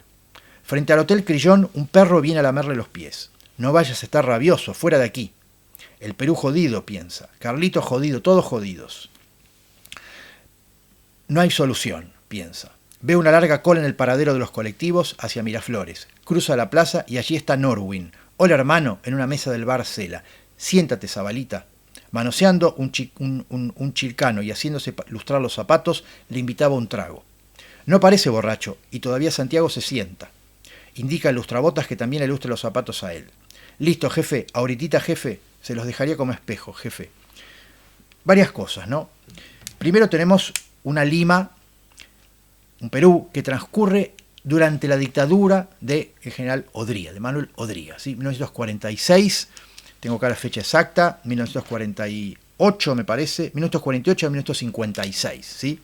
Son estos 8 años de dictadura terribles, ¿no? En la cual, por supuesto, Vargas Llosa va a decir, Perú entró en una decadencia absoluta, en una corrupción absoluta. Dice, no fue una dictadura tan asesina como otras, pero sí fue una dictadura sumamente corrupta, sobre todo por corromper a la gente, ¿sí? Porque vamos a ver que en la novela el padre de Santiago, de Zabalita, es un tipo que, un industrial, un empresario que se beneficia de estar asociado, digamos, a la dictadura y gracias a eso genera negocios que lo enriquecen. Va a decir Vargas Llosa, ese fue un periodo de mucha corrupción y por supuesto para la gente que era como él, en este sentido es un escritor, es muy autobiográfico del mismo Vargas Llosa, es muy alter ego, Zabalita, del Vargas Llosa de esa época, muy vinculado a los grupos comunistas también, pero con la ilusión de convertirse en un escritor y por supuesto para un personaje así, nada peor que una dictadura, es decir, para la gente con cierta sensibilidad artística, nada peor que un gobierno autoritario, represor, censor, y tan corruptor, ¿no? Y tan corrompido y tan corruptor. Lo que vamos a ver es que Vargas Llosa va a trabajar sobre esa línea de decir, bueno, voy a pintar una sociedad peruana, una gran crítica social a la sociedad peruana, muy pesimista, terriblemente gris, terriblemente oscura, terriblemente pesimista. Es una novela terrible, es devastadora en ese sentido. Está bien, ya pasaron muchos años, Perú creo que cambió mucho, Latinoamérica cambió mucho en ese sentido, pero es una novela que de alguna manera uno entiende que fue una época terrible, que muchos la padecieron, personajes como este sin dudas, y ese testimonio lo que va a ir haciendo es atravesando un poco la novela, la del personaje de Zabalita, teniendo en cuenta que hay muchos personajes más y que la novela hace un uso ya de un nivel digamos de un virtuosismo total, las distintas técnicas para escribirla. Hay primera persona, hay tercera persona, hay varios personajes que entran y salen y como nunca está esta idea, esta teoría que les mencioné antes, este recurso, esta técnica de los vasos comunicantes. La novela, el primer capítulo, describe a este muchacho que sale del periódico, va caminando por la calle, él va a buscar su mujer, extravió un perrito, hay una historia con un perrito, el personaje tiene que ir a buscar al perrito. Cuando va a la perrera a buscar al perro, descubre cómo los apalean a los perros, cómo los matan, y ahí se encuentra con un personaje que se llama Ambrosio, que había sido chofer del padre hace muchos años, y que había tenido una historia homosexual con el padre, y que una mujer que había sido testigo con esto, que había sido testigo de esto, Hortensia, había chantajeado a su padre, y esta mujer había aparecido asesinada, y él sospecha que su padre es el autor, posiblemente de asesinato. Lo que va a hacer a partir de ahí es, al reencontrarse con este personaje de Ambrosio que está trabajando en la perrera y apaleando perros, matando perros, es decirle, vamos a tomar algo. Se van a ir a un bar que se llama La Catedral, precisamente, o sea, conversación en La Catedral hace referencia a este bar, y durante 4 horas van a hablar. Y la novela se estructura sobre esas 4 horas, sobre ese diálogo de 4 horas. Son 4 horas de conversación. El primer capítulo va a terminar con que ellos se despiden, cada uno se va por su lado, pero el resto de la novela, que es una novela muy voluminosa, se va a ocupar de volver a esa conversación y mezclar conversaciones del presente, de ellos dos hablando en el bar, con los recuerdos y con un montón de personajes que empiezan a aparecer ahí dando vueltas, donde se mezclan el pasado y el presente, y esto que decíamos que son los vasos comunicantes. Un diálogo lleva a otro diálogo que pertenece a otro momento en otro lugar. Por eso exige una gran atención por parte del lector, porque uno se pierde muy fácilmente, enseguida se confunde, no sabe bien, y bueno, hay que estar muy atento. Pero lo que le permite a Vargas Llosa es desplegar esto que tiene que ver con un uso de la novela, una utilización de la novela para hablar de no solamente, si se quiere, construir una Lima que podría ser ejemplo de muchas otras ciudades latinoamericanas, sobre todo en esa época de dictaduras, épocas de alguna forma de grandes enfrentamientos entre una izquierda muy envalentonada por la Revolución Cubana, pero encontrándose con gobiernos dictatoriales que por supuesto iban en contra de sus intereses, por lo tanto se convertían en sociedades invivibles para estos personajes. Esa utopía de la Revolución Cubana en sus países era impracticable y por lo tanto eso lo llevaba a una gran decepción. Y por supuesto esto que tiene que ver con cómo a través de estas técnicas lo importante en la novela no solamente es lo que se cuenta, sino el cómo se cuenta. Y eso creo yo en las novelas de Vargas Llosa va a ser fundamental. Estar atento a eso, a cómo nos va contando la historia. Cómo Conversación en la Catedral es una novela que tiene puesto no solamente el acento en lo que cuenta, sino en cómo va a ir construyéndolo utilizando distintas técnicas, utilizando una técnica para una cosa, otra técnica para otra, apelando, insisto, a ciertos novelistas. Ahí va a estar también Joyce, el Joyce del Ulises también va a estar presente en esta novela. Pero cómo de alguna forma Vargas Llosa es un gran virtuoso a la hora de combinar estas técnicas y utilizarlas para narrar, en este caso, una historia muy latinoamericana, muy de alguna forma opuesta a los mundos anglosajones o a los mundos franceses, si quiere, y traerla a Latinoamérica. Y eso es lo que efectivamente va a llamar tanto la atención. Por eso la literatura latinoamericana, la literatura en español, durante el boom, se convierte en una literatura mundial, porque empieza a ser universal, no solamente por lo que cuenta, sino por cómo lo cuenta. Por otro lado, también vemos que hay algo que de alguna forma podríamos cuestionar, que es cómo en Europa empieza a prestarse atención a la literatura latinoamericana, por un lado por lo bien escrita que está, pero por otro lado por ciertos elementos que en algún momento lo comentamos, que tienen que ver con cierto folclore que empiezan a ver en la literatura latinoamericana, ¿no? Es decir, las dictaduras, los dictadores bananeros, las republiquetas, o sea, todo lo que empieza a estar asociado con lo latinoamericano, ¿no? Ese clima exuberante, húmedo y salvaje, lo hablamos en la clase de García Márquez, ¿no? Como el boom muchas veces, o la literatura latinoamericana, empieza a ser vista como algo medio folclórico, ¿sí? Para el europeo. Es decir, el europeo tiene su literatura, tiene su mundo, pero ve en la literatura latinoamericana ciertos rasgos que son un poco, si se quiere, mirada de turista, ¿no? Como diciendo, bueno, aquí en la literatura latinoamericana lo que hay son dictaduras, son ciudadanos oprimidos, censura, represión, o si no tenemos esa naturaleza salvaje, desbordante, esa naturaleza exuberante, donde se mezclan los calores más insoportables, las humedades más insoportables, con las tormentas tropicales. Tenemos estos dictadores bananeros, esas republiquetas corrompidas, corruptas, bananeras, es decir, como si dijéramos que para el europeo hay un elemento bastante, si se quiere, frívolo, y tal vez lo que espera encontrar en la literatura latinoamericana sea eso. O sea que hay algo que de alguna forma es, como si dijéramos, bastante, por lo menos para polemizar, ¿no? Con respecto a qué es lo que los europeos veían de interés en la literatura latinoamericana. La siguiente frase o el siguiente elemento de este comienzo que leímos, que me parece en el cual hay que detenerse, es esta célebre frase, ¿sí? Que por supuesto sospecho que todos la conocen, ¿no? Que es ¿en qué momento se había jodido el Perú? ¿No? El personaje piensa y que con el tiempo lo hemos podido ir trasladando a todas las ciudades. Podríamos decir en qué momento se jodió la Argentina, si queremos, ¿no? Esta frase fue muy utilizada, se saca de contexto porque continuamente yo oigo que la utilizan para decir eso, bueno, ¿en qué momento se jodió? La novela no responde, la novela no da respuesta a eso, no se responde la pregunta, pero está flotando durante toda la novela la pregunta. ¿En qué momento se jodió Perú? ¿Con las dictaduras en el siglo XIX? ¿Qué es lo que pasó? Lo que uno podría pensar es que la respuesta está en la misma novela, en el desarrollo de la novela, es decir, al no haber una respuesta clara, la respuesta está en todo caso, por supuesto, en lo que el lector pueda llegar a deducir después de leer la novela. O sea, yo leo la novela y en base a eso yo puedo llegar a pensar una posibilidad, pero no está dada la respuesta por Vargas Llosa, ya que confía en que va a ser el lector en todo caso el que saque sus propias conclusiones. Lo que a mí me parece, y esto es a tono muy personal, es que Vargas Llosa tiene la tendencia, ya lo había hecho en La ciudad de los perros y en La casa verde lo habíamos dicho, a construir el colegio militar y luego este prostíbulo, o esto que fue el fenómeno de este prostíbulo de la Casa Verde en esta ciudad de Piura, casi como alegorías, ¿no? Y ese elemento alegórico está un poco sobrevolando, si se quiere, las novelas de Vargas Llosa a veces, ¿no? Que se hace evidente que habla de un espacio cerrado para referirse a la totalidad. Y es como una especie de tentación por la alegoría. Y aquí lo que me parece es que hay algo que a mí por lo menos no me convenció mucho, que es que él enseguida nos aclara, para que quede, o sea, nos deja claro que, fíjense la frase, ¿no?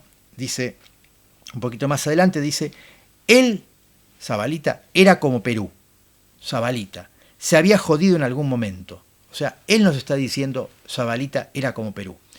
Yo espero que el lector se dé cuenta en sí mismo, después de la novela, de que él y Perú son como la misma cosa, que a través del personaje de él, Vargas Llosa nos está contando la historia del Perú, o al menos del Perú de esa época. No necesito que me lo digan.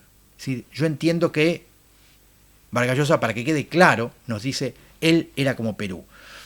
Yo como lector me hubiera dado cuenta tarde o temprano. Es decir, ¿se entiende? Sobra. O sea, yo no necesito que me digan eso, porque entonces se alegoriza demasiado.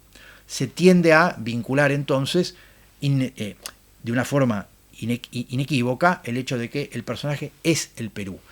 Y ahí es cuando les digo, se cae en esta tentación de la alegoría, es decir, de que yo a través de este personaje les voy a contar la historia de Perú. Y yo espero que sea el lector el que lo descubra, que si quiere el personaje de Zabalita es el Perú, y si no quiere, no. Si corre por cuenta del lector. Estas son las cosas que a mí a veces, digamos, me alejan o me acercan a determinadas propuestas literarias, ¿no? Y en ese sentido, por eso digo, insisto, a mí me parece que esta frase, como tantas otras en la novela, que tienden a vincular al personaje con el mismísimo Perú, me parece que sobran. En fin, apreciación personal, pero que es algo que me parece que está bueno para discutir, si se quiere, la poética de Vargas Llosa, ¿no? Conversación en la catedral, decíamos entonces, se va a ocupar a partir de ese primer capítulo de que este personaje, Zabalita, sentado en el bar La Catedral con este otro personaje, este que era el ex chofer del padre, de Fermín, sospechosos de haber asesinado a una mujer, aparece esto que me parece que es tal vez lo que con el correr del tiempo va a ser lo que más va a interesar, ¿no?, a muchos que se acercan a la novela, que es cómo está contada. Por eso les digo e insisto, si se enfrentan a esta novela, cosa que en algún momento no está mal hacer, darse cuenta que hay paralelos, por supuesto, con la historia de otros países latinoamericanos, Argentina incluida, ¿no?, dictaduras, democracias sospechosas o a medias o limitadas o con dictaduras, y luego, por supuesto, las consecuencias que tienen estas dictaduras y estas alternancias con democracias, digamos, débiles para los ciudadanos, ¿no? Sueños rotos, necesidad de exiliarse, vidas frustradas, desesperación, desilusión, ¿no? Una cosa que tiene que ver con el pesimismo, con la tentación del suicidio, con la tentación de irse. Es decir, son elementos que nosotros conocemos muy bien y creo que acá están maravillosamente contados y por supuesto invitan a eso que es la reflexión, ¿no? Me parece que es una novela que dispara mucho debate sobre los países latinoamericanos durante gran parte del siglo XX, en los cuales las dictaduras venían a destruir todo e imposibilitaban el crecimiento. Bueno, vamos a pasar a la siguiente, ¿sí? Yo creo que Conversión a la Catedral permite, si se quiere, mucha reflexión, mucho comentario, pero bueno, por cuestión de tiempo vamos a pasar a la siguiente. Lo que creo es que es quizá, como les decía antes, una de las grandes novelas latinoamericanas. Vamos a pasar a la siguiente, que ya es de los años 70, pero quería comentarla quizá por su contraste, ¿no? Vamos a hablar de Pantaleón y las visitadoras, que es de 1973. Vargas Llosa ya estaba definitivamente colocado entre estos cuatro grandes escritores del boom. El boom ya estaba en su apogeo, de alguna forma ya habían dado quizá sus obras más representativas, desde Cien años de soledad, La muerte de Artemio Cruz, Rayuela y por supuesto Conversión en la Catedral, es decir, Vargas Llosa ya estaba entre los grandes de la literatura latinoamericana. Ya había conocido a García Márquez. Él conoce en 1967 a García Márquez en el aeropuerto. Se habían estado carteando, pero se conocen y se hacen muy amigos. Se hacen tan amigos que durante muchos años viven en Barcelona, son vecinos, prácticamente están comunicadas sus viviendas y es casi como si fuera una gran familia. O sea, teníamos de vecinos a dos premios Nobel en Barcelona, casi uno pegado al otro, ambos representados por Carmen Balcells, por esta representante de la que hablamos tanto, y por supuesto son los años de apogeo del boom. Después el boom se va a ir desinflando, va a sobrevenir la gran pelea entre Vargas Llosa y García Márquez, ya vamos a comentarla porque esto pasa en el año 74, o sea, faltaba un poquito, que va a dar casi por terminado el boom. Entre otras cosas porque empiezan a aparecer las diferencias entre ellos. sobre todo desde el punto de vista político, ideológico. Ya la Revolución Cubana ya no era lo que había sido en un comienzo, empiezan a surgir las diferencias de opinión. Por supuesto, esto va a ir llevando a un distanciamiento. Pero bueno, todavía estamos en una época en la cual el boom está en su apogeo, se venden miles de ejemplares, ellos ya son, digamos, como mínimo millonarios, estos, por lo menos Vargas Llosa, García Márquez, Carlos Fuentes, Cortázar, no sé si llega a ser millonario, pero bueno, evidentemente empieza a ganar mucho dinero, mucho más del que ganaba antes, y ya están muy posicionados los cuatro como los grandes, estos cuatro grandes del boom. Después vamos a ver otros que había dando vueltas por ahí en la clase que viene, porque por supuesto no estaban ellos solos, pero ellos cuatro, y evidentemente Vargas Llosa era uno de los más interesantes como personaje. Digo, la verdad es que era un personaje muy interesante, no solamente en cuanto a escritor, sino a su proyección social, digamos, a la figura que él ocupaba como intelectual, como escritor dentro de la sociedad, ¿no? Y además yendo de aquí para allá, ¿no? Viajando mucho y de alguna forma siendo un escritor con mucha, digamos, vida pública. Pero me interesa reseñar Panteón de las Visitadoras porque es diametralmente opuesto, o sea, ya más relajado si se quiere. Ya había escrito esas 3 novelas que tenían unas características similares en cierta manera. Aparece Pantaleón, que es lo opuesto, es decir, es una novela muy graciosa, muy divertida, una burla total y absoluta, una gran sátira al ejército, a las instituciones militares, y que no tiene la complejidad de las anteriores, se lee mucho más fácil, es muy divertida de leer. La verdad es que a mí me ha arrancado más de una carcajada, y la verdad es que es una novela distendida, entretenida, pasatista en un punto si se quiere, mucho más sencilla de leer. ¿Qué cuenta Pantaleón y las Visitadoras? Está basado en hechos reales, que ocurren en la selva, peruana por supuesto, cuando los distintos destacamentos de militares que hay asentados en la selva tienen un problema. ¿Y cuál es? Es que estos muchachos jóvenes, con ese clima además, están, digamos, en ebullición, ¿no? Tienen sus hormonas en pleno aquelarre, digamos, ¿no? Por lo tanto necesitan deshogarse de alguna forma. Entonces empiezan a producirse en los pueblos vecinos problemas, porque estos muchachos se entran, violan, o sea, había una cosa terrible de violencia hacia con las mujeres de los pueblos, porque claro, estos muchachos venían los fines de semana, medio borrachos, violaban a las muchachas. Entonces los militares dicen, hay que hacer algo. ¿Qué es lo que hacen? Deciden hacer un prostíbulo, ¿no? Como una, digamos, con toda la organización propia de una institución militar, dicen, vamos a hacer un prostíbulo para que los jóvenes militares que están en los destacamentos vayan al prostíbulo y por supuesto combatiremos estos problemas que estamos teniendo con los pueblos vecinos. Entonces le encargan la construcción, la organización del prostíbulo a este muchacho que se llama Pantaleón Pantoja, que es un militar que egresado de la academia con muy buenas notas, muy responsable, muy metódico, y que vamos a ver que se va a tomar muy en serio el trabajo. Él está casado, su mujer queda embarazada, va a tener muchos problemas por supuesto con la mujer, pero lo que vemos es que la novela va a ser una gran sátira a cómo este personaje, que quiere llevar metódicamente, utilizando planillas de cálculo, números, todo tipo de organización como si fuera una gran empresa, monta este prostíbulo, lleva adelante este prostíbulo, no le va a ir nada bien al final, por eso digo, no quiero spoilear como les digo siempre, pero va a tener resultados bastante catastróficos. Lo cierto es que durante el tiempo que dura es un contraste entre la locura, que es un prostíbulo, con las mujeres, los clientes, etcétera, etcétera, con la metódica manía, obsesión que tiene este personaje porque el negocio funcione, ¿no? Las planillas con respecto a cuántos clientes, cuánto tiempo tiene que durar cada servicio, cómo tienen que ser, es decir, y de ahí sale algo que es esta, insisto, esta sátira al mundo militar, que creo yo es sumamente graciosa. Vamos a ver algunos fragmentos como para que vean y juzguen ustedes, ¿no?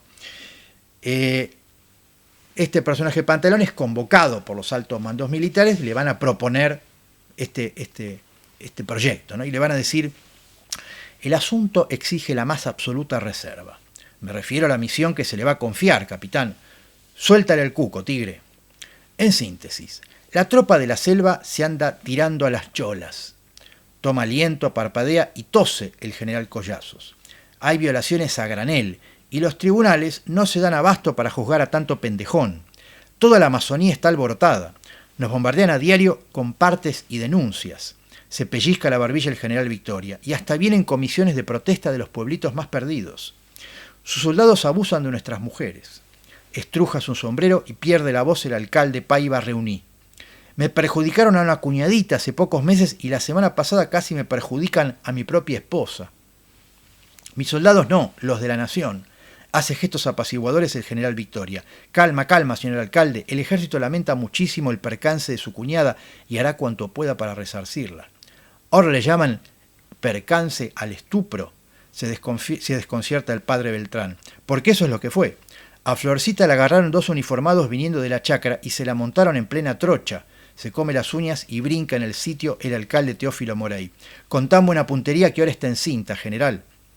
A Luisa Canepa, mi sirvienta, la violó un sargento, y después un cabo, y después un soldado raso. Limpia sus anteojos el teniente Bocaroso. La cosa le gustó, o no sé qué pasó a mi comandante, pero lo cierto es que ahora se dedica al puterío con el nombre de Pechuga, y tiene como cafilla a un marica que le dicen Mil Caras. En Contama, el alcalde ha dado un bando pidiendo a los vecinos que los días francos de la tropa encierren a sus mujeres en sus casas. 43 embarazadas en menos de un año. Soldado que llega a la selva se vuelve un pingaloca. A mí me sucede siempre, llegar a la selva y empezar a respirar fuego, sentir que la sangre hierve. Vamos a llegar a la raíz del problema y a liquidarlo a su mata. El problema no es solo que el de las señoras atropelladas, también el de los reclutas condenados a vivir como castas palomas en ese calor tan pecaminoso. Se pasan la semana encerrados, cumpliendo misiones en el monte, soñando con su día franco. Y luego caminan kilómetros hasta el pueblo más cercano. ¿Y qué ocurre cuando llegan? Nada, por la maldita falta de hembras, encoge el hombro el tigre Collazos. Entonces los que no se la corren pierden los estribos y la primera copita de anisado se lanzan como pumas sobre lo que se les pone delante. Se han dado casos de mariconería y hasta de bestialismo, precisa el coronel López López. Figúrese que un cabo de Orconés fue sorprendido haciendo vida marital con una mona. La simio responde al absurdo apelativo de mamadera de la cuadra quinta, aguanta la risa el alférez. Total, la abstinencia nos trae una corrupción de los 1000 diablos, dice el general Victoria. Hay que dar de comer esos hambrientos, Pantoja, lo mira solemne el tigre Collazos. Y ahí entra usted, ahí es donde va a aplicar su cerebro organizador, ¿sí? Pero digo, este tono de disparate es el que atraviesa la novela, por eso digo, es muy esperpéntica, es una gran sátira, una gran burla a todo esto. Y lo que tiene en todo caso la novela, que también me parece sumamente gracioso, es que esta narración, digamos en tercera persona, se alterna con los partes. Los partes son aquellos que emite o bien el ejército o bien Pantaleón con respecto a cómo marcha el proyecto, que tienen ese tono, esa escritura, ese estilo, digamos, tan militar, tan racional, tan, digamos, si se quiere, tan serio, y que resultan ser graciosos, ¿sí? Que van a decir, parte número 1, asunto general, servicio de visitadoras para guarniciones, puestos de frontera y afines. Asunto específico, acondicionamiento del puesto de mando y evaluación del lugar aparente para enganche. Características, secreto. Fecha y lugar, Iquitos, 12 de agosto de 1956. El suscrito, capitán Pantaleón Pantoja, encargado de organizar y poner en funcionamiento un servicio de visitadoras para guarniciones, puestos de frontera y afines en toda la región amazónica. Me parece que, comparado con lo que veíamos antes, aquí Vargas Llosa se deja llevar por no solo el humor, la desfachatez, sino por una cosa mucho más relajada. Por supuesto, la escritura la novela está muy trabajada, también está muy bien escrita, no es que, pero tiene esta cosa que hasta ahora no le conocíamos y que no habíamos visto. Como decíamos antes, ya entrada esta época, el boom empieza a disolverse y vendrá esto, que creo que es un hecho, determinante, ¿no? Ustedes saben que, habíamos dicho, Vargas Llosa deja a su mujer, a la tía Julia, se divorcia de ella, para casarse con su prima. Ellos vivían en París, su prima, que tenía entonces 16 años, los va a visitar porque quiere estudiar en la Sorbona, y Vargas Llosa se enamora de la prima, de Patricia, y deja a la mujer por Patricia y se casa con ella, que tiene casi 10 años menos que él. O sea, de estar casado con su tía de 10 años menos, ahora se casa con la prima que tiene la tía que tiene 10 años más, ahora se casa con la prima que tiene 10 años menos. Es un escándalo, como se imaginan ustedes, porque aparte, además, esta sí era la prima de sangre, era su prima, hija de su tío. Aún así, va a estar décadas con ella. Se separó en 2015 y se fue, seguramente esto lo habrán visto en las revistas de Chimentos, Vargas Llosa la deja a ella, a Patricia, después de 45 años, y se va con Isabel Presley, ¿sí? La que había sido mujer de Julio Iglesias. Aparentemente, con Isabel Presley se separó y volvió aparentemente con Patricia, ¿sí? Eso es lo que leí por ahí, ¿no? Que había vuelto con esta mujer, con la cual tiene además sus 3 hijos, ¿sí? Uno es muy conocido, Álvaro, porque es escritor también. Lo cierto es que Vargas Llosa se casa con Patricia, viven un tiempo viven en París, viven en Barcelona, después vuelven a Perú, y aparece esto que va a ser en los 90 la intención de Vargas Llosa de convertirse en un candidato político. Se va a presentar a la presidencia de Perú, va a competir contra Alberto Fujimori y va a perder. Y ya instalado Fujimori en el gobierno, él va a decidir irse y ahí definitivamente se va del Perú y se va a Madrid y hasta entonces vive en Madrid. Es decir, va a ser el gobierno de Fujimori el que definitivamente va a alejarlo de su Perú, de Lima.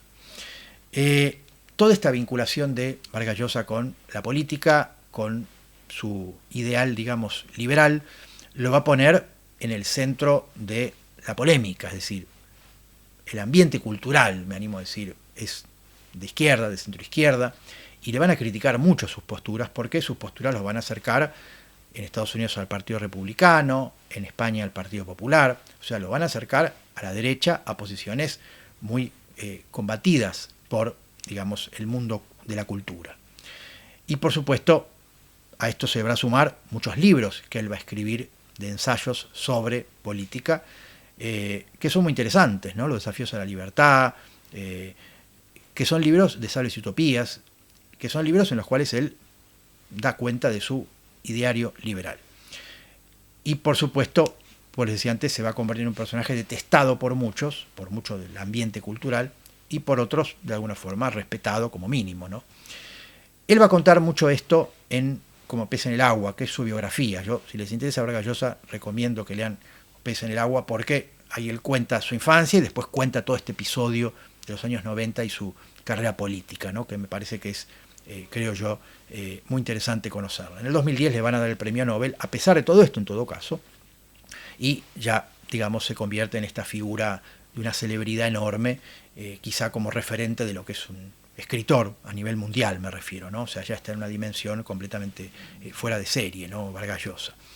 Doctores honoris causa, gana el Rómulo Gallegos, gana el premio Cervantes, gana todo lo que se puede ganar, y por supuesto a esto se le suma el Nobel, y después esto que es viajar continuamente por universidades de todo el mundo para recibir premios o dar conferencias, ¿no? O sea, consigue lo que pocos escritores en vida han conseguido, ¿no? Lo que me interesa en todo caso es mencionar desde ya novelas que va a escribir a continuación, ¿sí? A partir de, ya les digo, los años 70, son una buena cantidad de novelas. Mencionar este episodio con Vargas Llosa, con García Márquez, ¿vieron cómo me confundo Vargas Llosa con García Márquez, ¿no? Año 74, aparentemente en una situación que se dio entre Vargas Llosa y una tercera mujer, Patricia se entera de esta infidelidad, obviamente se pone mal, y se dice, por ahí lo cuenta el mismo García Márquez, él intenta consolarla, ¿sí? A ella. Por otro lado, Vargas Llosa también va a contar que García Márquez intentó levantarse, dicho mal y pronto, a la mujer, ¿no? Como si dijéramos que García Márquez aprovechó un descuido en el cual estaba medio peleado Vargas Llosa con su mujer para acercarse a ella. Esto va a hacer que en el 74, un tiempo después, Vargas Llosa reaccionará pegándole una trompada a García Márquez y diciéndole: todo esto es por lo que hiciste con Patricia, ¿sí? Esa frase célebre la escucharon muchos, porque esto ocurrió en un teatro. Esa frase la escucharon muchos y es lo único que queda, porque ambos medio que no hablaron demasiado sobre el episodio, quedó como un episodio ahí medio nebuloso. Lo cierto es que esa frase, esto fue por lo que le hiciste a Patricia, es la única que fueron contando muchos, y por supuesto se entiende que es la única prueba de lo que uno le pudo decir al otro. Es cierto que García Márquez al día siguiente puso una foto con su ojo todo morado, y a partir de entonces se rompió completamente la relación, nunca más volvieron a hablarse, y eso de alguna forma supuso el fin no solamente de la relación, sino de algo que era esa camaradería que había entre los escritores del boom. Se ha escrito mucho, incluso Jaime Bailey escribió una novela sobre este hecho, ¿sí? O sea, se ha escrito mucho sobre este episodio porque ya les digo, casi que da por terminado el boom. Yo creo que a esto hay que sumarle suposiciones políticas, no hay que sumarle que Vargas Llosa ya se había vuelto un enemigo de la Revolución Cubana, un enemigo de Fidel Castro, un enemigo del comunismo, y García Márquez seguía siendo amigo de Fidel, defendiendo, al menos públicamente, la Revolución Cubana, y esto también los iba a distanciar, como también se iban a distanciar de Cortázar o de Carlos Fuentes, que también tenían posiciones encontradas. Por lo tanto, es cierto que la Revolución Cubana va a ser uno de los elementos que va a hacer que ellos se vayan distanciando como amistad, como amigos, y por lo tanto se empieza a diluir un poco esta camaradería que se había conseguido, sobre todo en los años 60. Por lo tanto, el boom ya pasa a ser algo que da lugar a el post-boom, que son otros escritores que vamos a ver la semana que viene, y por supuesto otros escritores del boom, pero no tan conocidos, que también vamos a reseñar, empiezan o continúan en todo caso publicando, y son un poco los que siguen dando vueltas alrededor de esto que ya se había, insisto, diluido un poco. Lo que quiero es, no podemos seguir comentando todas las novelas que va a escribir Vargas Llosa a continuación, pero sí reseñar una, ¿sí?, que me interesa, que es La fiesta del chivo, que se publica en el año 2000. ¿Y por qué me interesa hablar de ella? Porque es otra novela del dictador. ¿Se acuerdan que veníamos hablando de este, digamos, subgénero muy propio de la literatura latinoamericana? García Márquez con El otoño del patriarca, Robastos y Yo el Supremo, El recurso del método, y tantas otras que forman parte de esto que habíamos dicho que es novelas sobre dictadores reales o inventados. El caso de García Márquez, El otoño del patriarca, un dictador inventado, y en el caso de Vargas Llosa, con La fiesta del chivo, un dictador real, que fue Rafael Trujillo, el dictador de la República Dominicana. Acá tengo las fechas, entre el año 30 y el año 61, cuando es asesinado. Sí, durante todo este tiempo fue un dictador con, digamos, gobiernos títere, o sea, tenía también gente que de alguna forma salía a dar la cara por él, pero él siempre estuvo en las sombras, en mayor o menor medida, y fue un tipo que, digamos, asoló República Dominicana, si bien muchos dicen que hizo mucho por el país, o sea, hay muchas cosas que aparentemente el tipo habrá hecho bien. Lo cierto es que no dejó de ser un dictador muy corrupto, criminal en cierta manera, muy asesino, eliminando sus opositores y demás. Y lo que va a hacer Vargas Llosa es una novela histórica en cierta manera, una novela en la cual se da cuenta sobre todo del asesinato que va a ocurrir en el año 61, cuando este personaje va a ser asesinado, y la novela va a estar construida con el centro, teniendo como centro ese asesinato, y a partir de ahí se va a remontar al pasado. Desde el punto de vista de las técnicas, aquí aparecen de nuevo todas las técnicas de Vargas Llosa, ¿sí? Aparece la tercera persona, el monólogo interior, aparece todo lo que tiene que ver con los flashbacks, todo lo que tiene que ver con esas corrientes de conciencia, monólogos de personajes, reflexiones. Escuchamos a Trujillo o leemos a Trujillo reflexionando, una voz interior de él que va dando cuenta de asuntos, y después vemos una escena en la cual es protagonista él, narrada en tercera persona. Es decir, todo tipo de técnicas narrativas que se van amalgamando para hacer de esta novela también un rompecabezas. Es muy atractiva porque el personaje Trujillo es muy atractivo contar esta historia de alguna manera sobre este dictador que tiene, cambiando lo que haya que cambiar, sus similitudes y diferencias con cualquier otro dictador latinoamericano, donde aparece este elemento que decíamos antes de cierto interés en Europa por este famoso dictador bananero, este dictador caribeño, este dictador que tan bien pintó García Márquez desde la saga Buen Día en, digamos, en Cien años de soledad, o después en Otoño del Patriarca.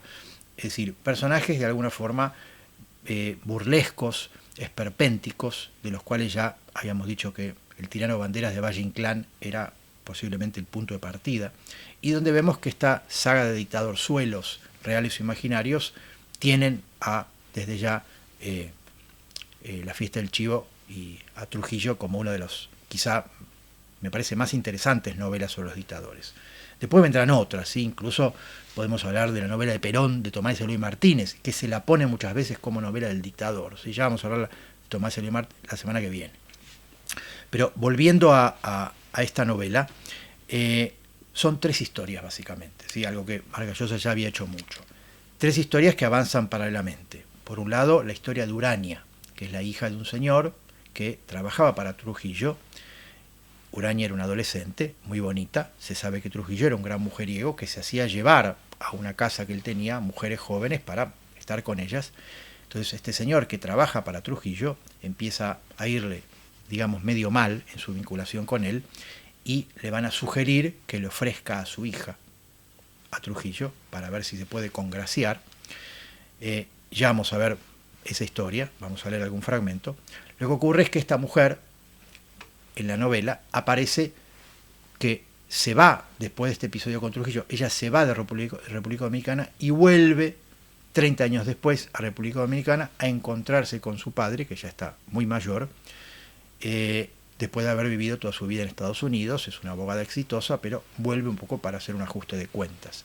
Esa es una de las líneas argumentales, ¿no? La mujer que vuelve, durante todo ese tiempo no estuvo en República Dominicana y se mantuvo a distancia de todo, y vuelve.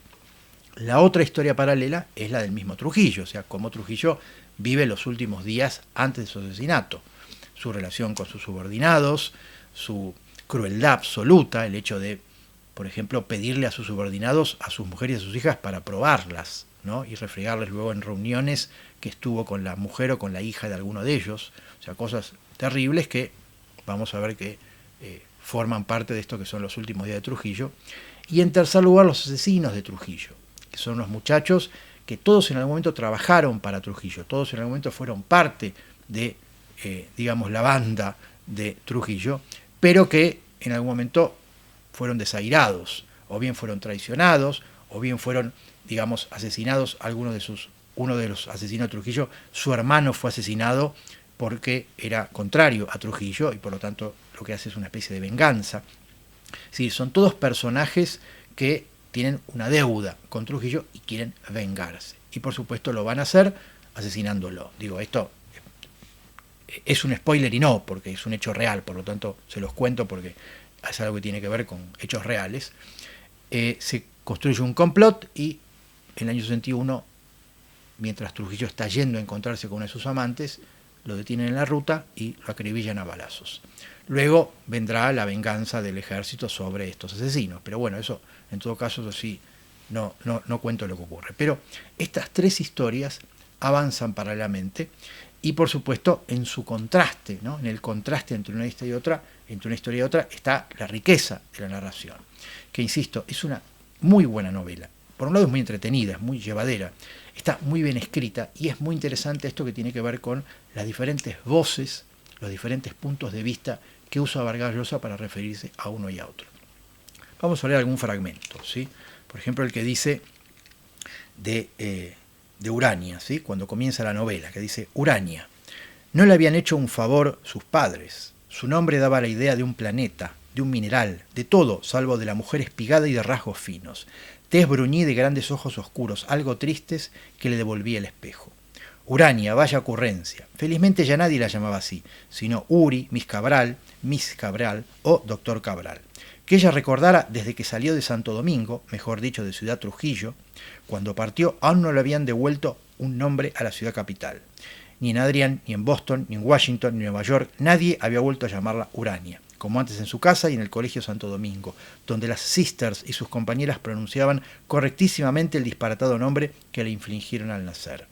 ¿Se le ocurriría a él, a ella?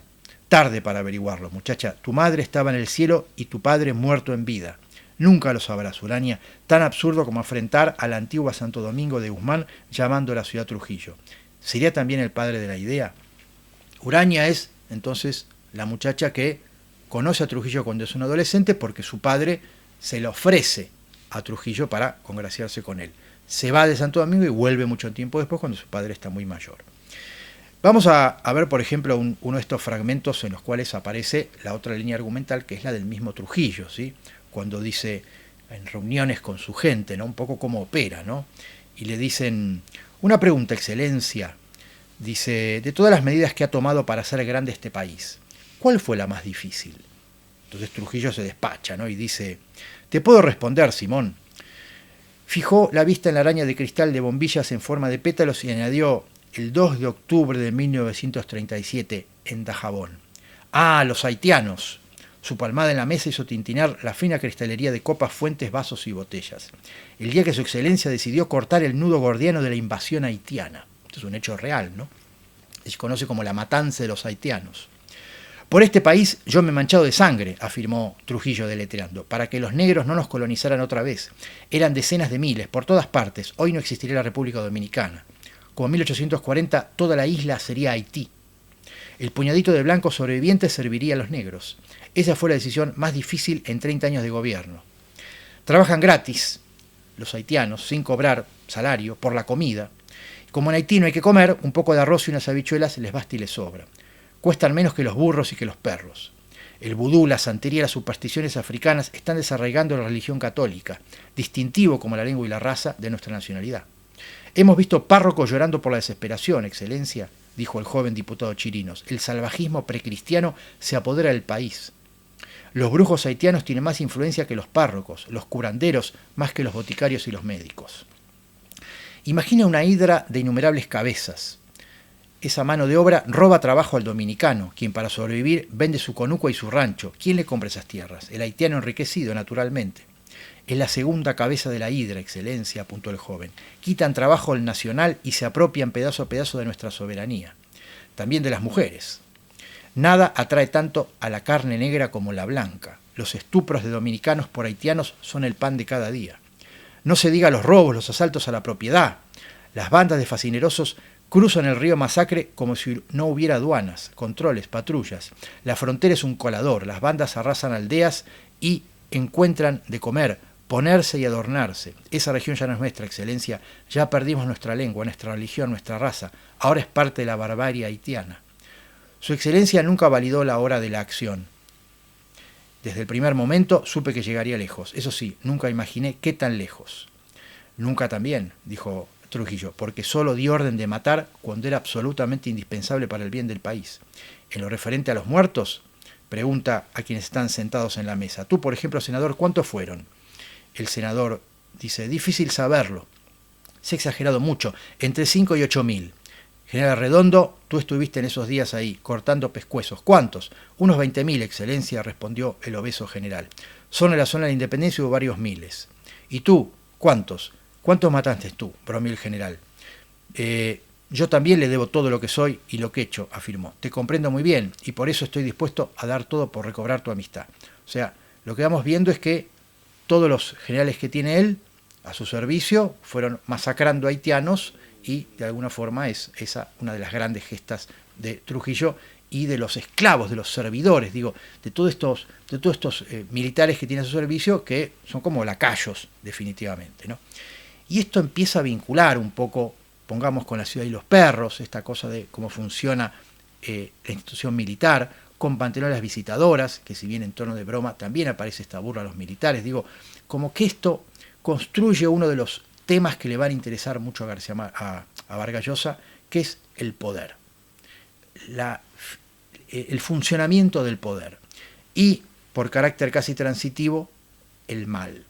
O sea, esto que tiene que ver con el mal en las personas, en los seres humanos, la inclinación hacia el mal, la tentación por el mal, la fascinación por el mal. Esto, que de alguna forma va a estar presente en todas sus novelas, vemos que en Trujillo alcanza cuotas, digamos, enormes, ¿no? Con respecto a esta fascinación y este goce, ¿no? Esta crueldad en el disfrute de provocar el mal a los otros que tiene Trujillo. Y el otro episodio, que les decía antes, que es uno de los más fuertes de la novela, es esto que este personaje tiene que hacer para entregarle a su hija a Trujillo para que se congracie con él y que va a recibir un día la visita de un hombre de Trujillo y le va a decir, mire, yo lo que le sugiero es que usted le ofrezca a Trujillo a su hija adolescente para que tenga relaciones con ella y tal vez entonces le devuelva la palabra, ¿no? Y fíjense que va a decir, dice, Usted la cree una niña, su hija, ¿no? Pero no se dio cuenta que se volvió una mujercita. Una linda muchacha, dice, estarás orgulloso de tener una hija así. ¿Sabes una cosa? Yo no hubiera vacilado ni un segundo. No para reconquistar la confianza del general, no para mostrarle que soy capaz de cualquier sacrificio por él. Simplemente porque nada me daría más satisfacción, más felicidad, que el jefe hiciera gozar a una hija mía y gozara con ella. No exagero, Agustín, Trujillo es una de las anomalías de la historia. Carlomagno, Napoleón, Bolívar, toda esa estirpe. Fuerzas de la naturaleza, instrumentos de Dios, hacedores de pueblos. Él es uno de ellos. Hemos tenido el privilegio de estar a su lado, de verlo actuar, de colaborar con él. Y eso no tiene precio. Pero es todavía una niña, balbuceó. Mejor entonces, exclamó el embajador. El jefe apreciará más el gesto. Comprenderá que se equivocó, que te juzgó de manera precipitada, dejándose guiar por susceptibilidades o dando oídos a sus enemigos. No pienses solo en ti, Agustín, no seas egoísta. Piensa en tu muchachita. ¿Qué será de ella si pierdes todo y terminas en la cárcel acusado de malos manejos y defraudación? Se me acaba de ocurrir que, al ver lo linda que se ha puesto, el jefe va a apreciar su belleza. Si digo, Cerebrito quiere ofrecerle, mi general, en prueba de cariño y de lealtad a su hija, a su linda hija, que es todavía una señorita, no la va a rechazar. Yo lo conozco, él es un caballero, con un tremendo sentido del honor. Se sentirá tocado en el corazón, te va a llamar, te va a devolver lo que te ha quitado. Urania tendrá su porvenir asegurado. Piensa en ella, Agustín. Sacúdete los prejuicios anticuados, no seas egoísta. O sea, ese nivel se manejaba, ¿no? O sea, fíjense lo que le está pidiendo un padre, que le dé la hija para que sea violada por este tipo. A continuación, este personaje va a pensarlo y va a decir, bueno, tal vez tenga que hacerlo. Y va a ir a ver a su hija, que es una nena de 14 años, y le va a decir, tengo que hablar con vos, Uranita. Y dice, tú eres lo que más quiero en el mundo, lo mejor que tengo. Y la hija empieza a sospechar. Y empieza a decir, ¿qué me quiere pedir este, no? Y entonces le dice, me piden un sacrificio, hijita. Quiero que sepas una cosa, yo no haría nada nunca, entiéndelo bien, nada, que no fuera por tu bien. Júrame que nunca olvidarás lo que te estoy diciendo. Urania comienza a irritarse, por supuesto. Dice, ¿por qué no me lo dices de una vez? Dice, por supuesto. Dice, te voy a contar. Y entonces el padre se sienta en la cama, la toma de los hombros, la recuesta contra él, la besa en los cabellos y le dice, hay una fiesta y el generalísimo te ha invitado. Mantenía los ojos apretados contra la niña frente a él. Dice, en la casa que tiene en San Nicolás, en la Hacienda Fundación. Urania se desprendió de sus brazos y dice, ¿una fiesta y Trujillo nos invita? ¿Quieres decir que todo se arregló, verdad? El hombre se encogió de hombros. Dice, no sé, Uranita, el jefe es impredecible. De intenciones no siempre fáciles de adivinar. No nos ha invitado a los dos, solo a ti. ¿A mí? Te va a llevar Manuel Alfonso y él también te traerá. No sé por qué te invita a ti y a mí no. Urania no sabe qué contestar. ¿Por qué tiene que tomar semejante decisión? No sé, papi, me parece rarísimo. ¿Por qué me invita a mí sola? ¿Qué voy a hacer ahí en una fiesta de viejos? ¿O están invitadas otras muchachas de mi edad? La pequeña nuez sube y baja por la garganta delgada del señor Cabral. Sus ojos esquivan a los de Urania. Cuando te ha invitado a ti, quizá habrá también otras jóvenes. Será que ya no te considero una niña, sino una señorita. Y bueno, y finalmente va a entregar a su hija a Trujillo, que va a estar con ella, y a partir de ahí esta muchacha luego se va a ir de Santo Domingo. Digo, es muy terrible, ¿no? La verdad es que son cosas muy tremendas que me parece que Vargas Llosa utiliza para trazar el perfil de este Trujillo, para hablar de una realidad latinoamericana, para hacer una gran crítica a las dictaduras, al poder y a esto que es el dictador, el mal, ¿no? El dictador todopoderoso que de alguna forma hace y deshace lo que quiere con el país que le toca gobernar. E insisto, esto de alguna forma es una figura que se fue repitiendo en toda Latinoamérica, por lo tanto aparece un interés doble en ese sentido, ¿no? No solamente lo que pasa en República Dominicana, sino que uno podría transponerlo a lo que pasó en otros países. En fin, por ahí también circula esto que son los múltiples y vastos intereses de Vargas Llosa, ¿no? Por retratar la realidad latinoamericana, que es algo que, como hemos visto, han hecho estos otros autores que fuimos viendo. A diferencia de, pongamos, Carlos Fuentes, que le va a interesar mucho el pasado, digamos, precolombino de México, Vargas Llosa se va a interesar sobre todo por el siglo XX peruano, ¿sí? No le va a interesar tanto la herencia incaica que tiene el Perú, que es enorme y que es extraordinaria. Por supuesto, el Perú junto con México tienen esa herencia precolombina enorme, son quizás los dos países que tienen la más potente herencia precolombina, México por los aztecas y los mayas y Perú por los incas. A Vargas Llosa no le va a interesar tanto esa herencia precolombina, sí le va a interesar ese mestizaje en el cual, digamos, se ha convertido la sociedad peruana, europeos, sobre todo españoles, indígenas y la mezcla, y lo que sale a partir de ahí. Eso sí le va a interesar porque va a generar, por supuesto, disputas de las clases sociales y, por supuesto, va a ordenar la sociedad de una forma muy especial.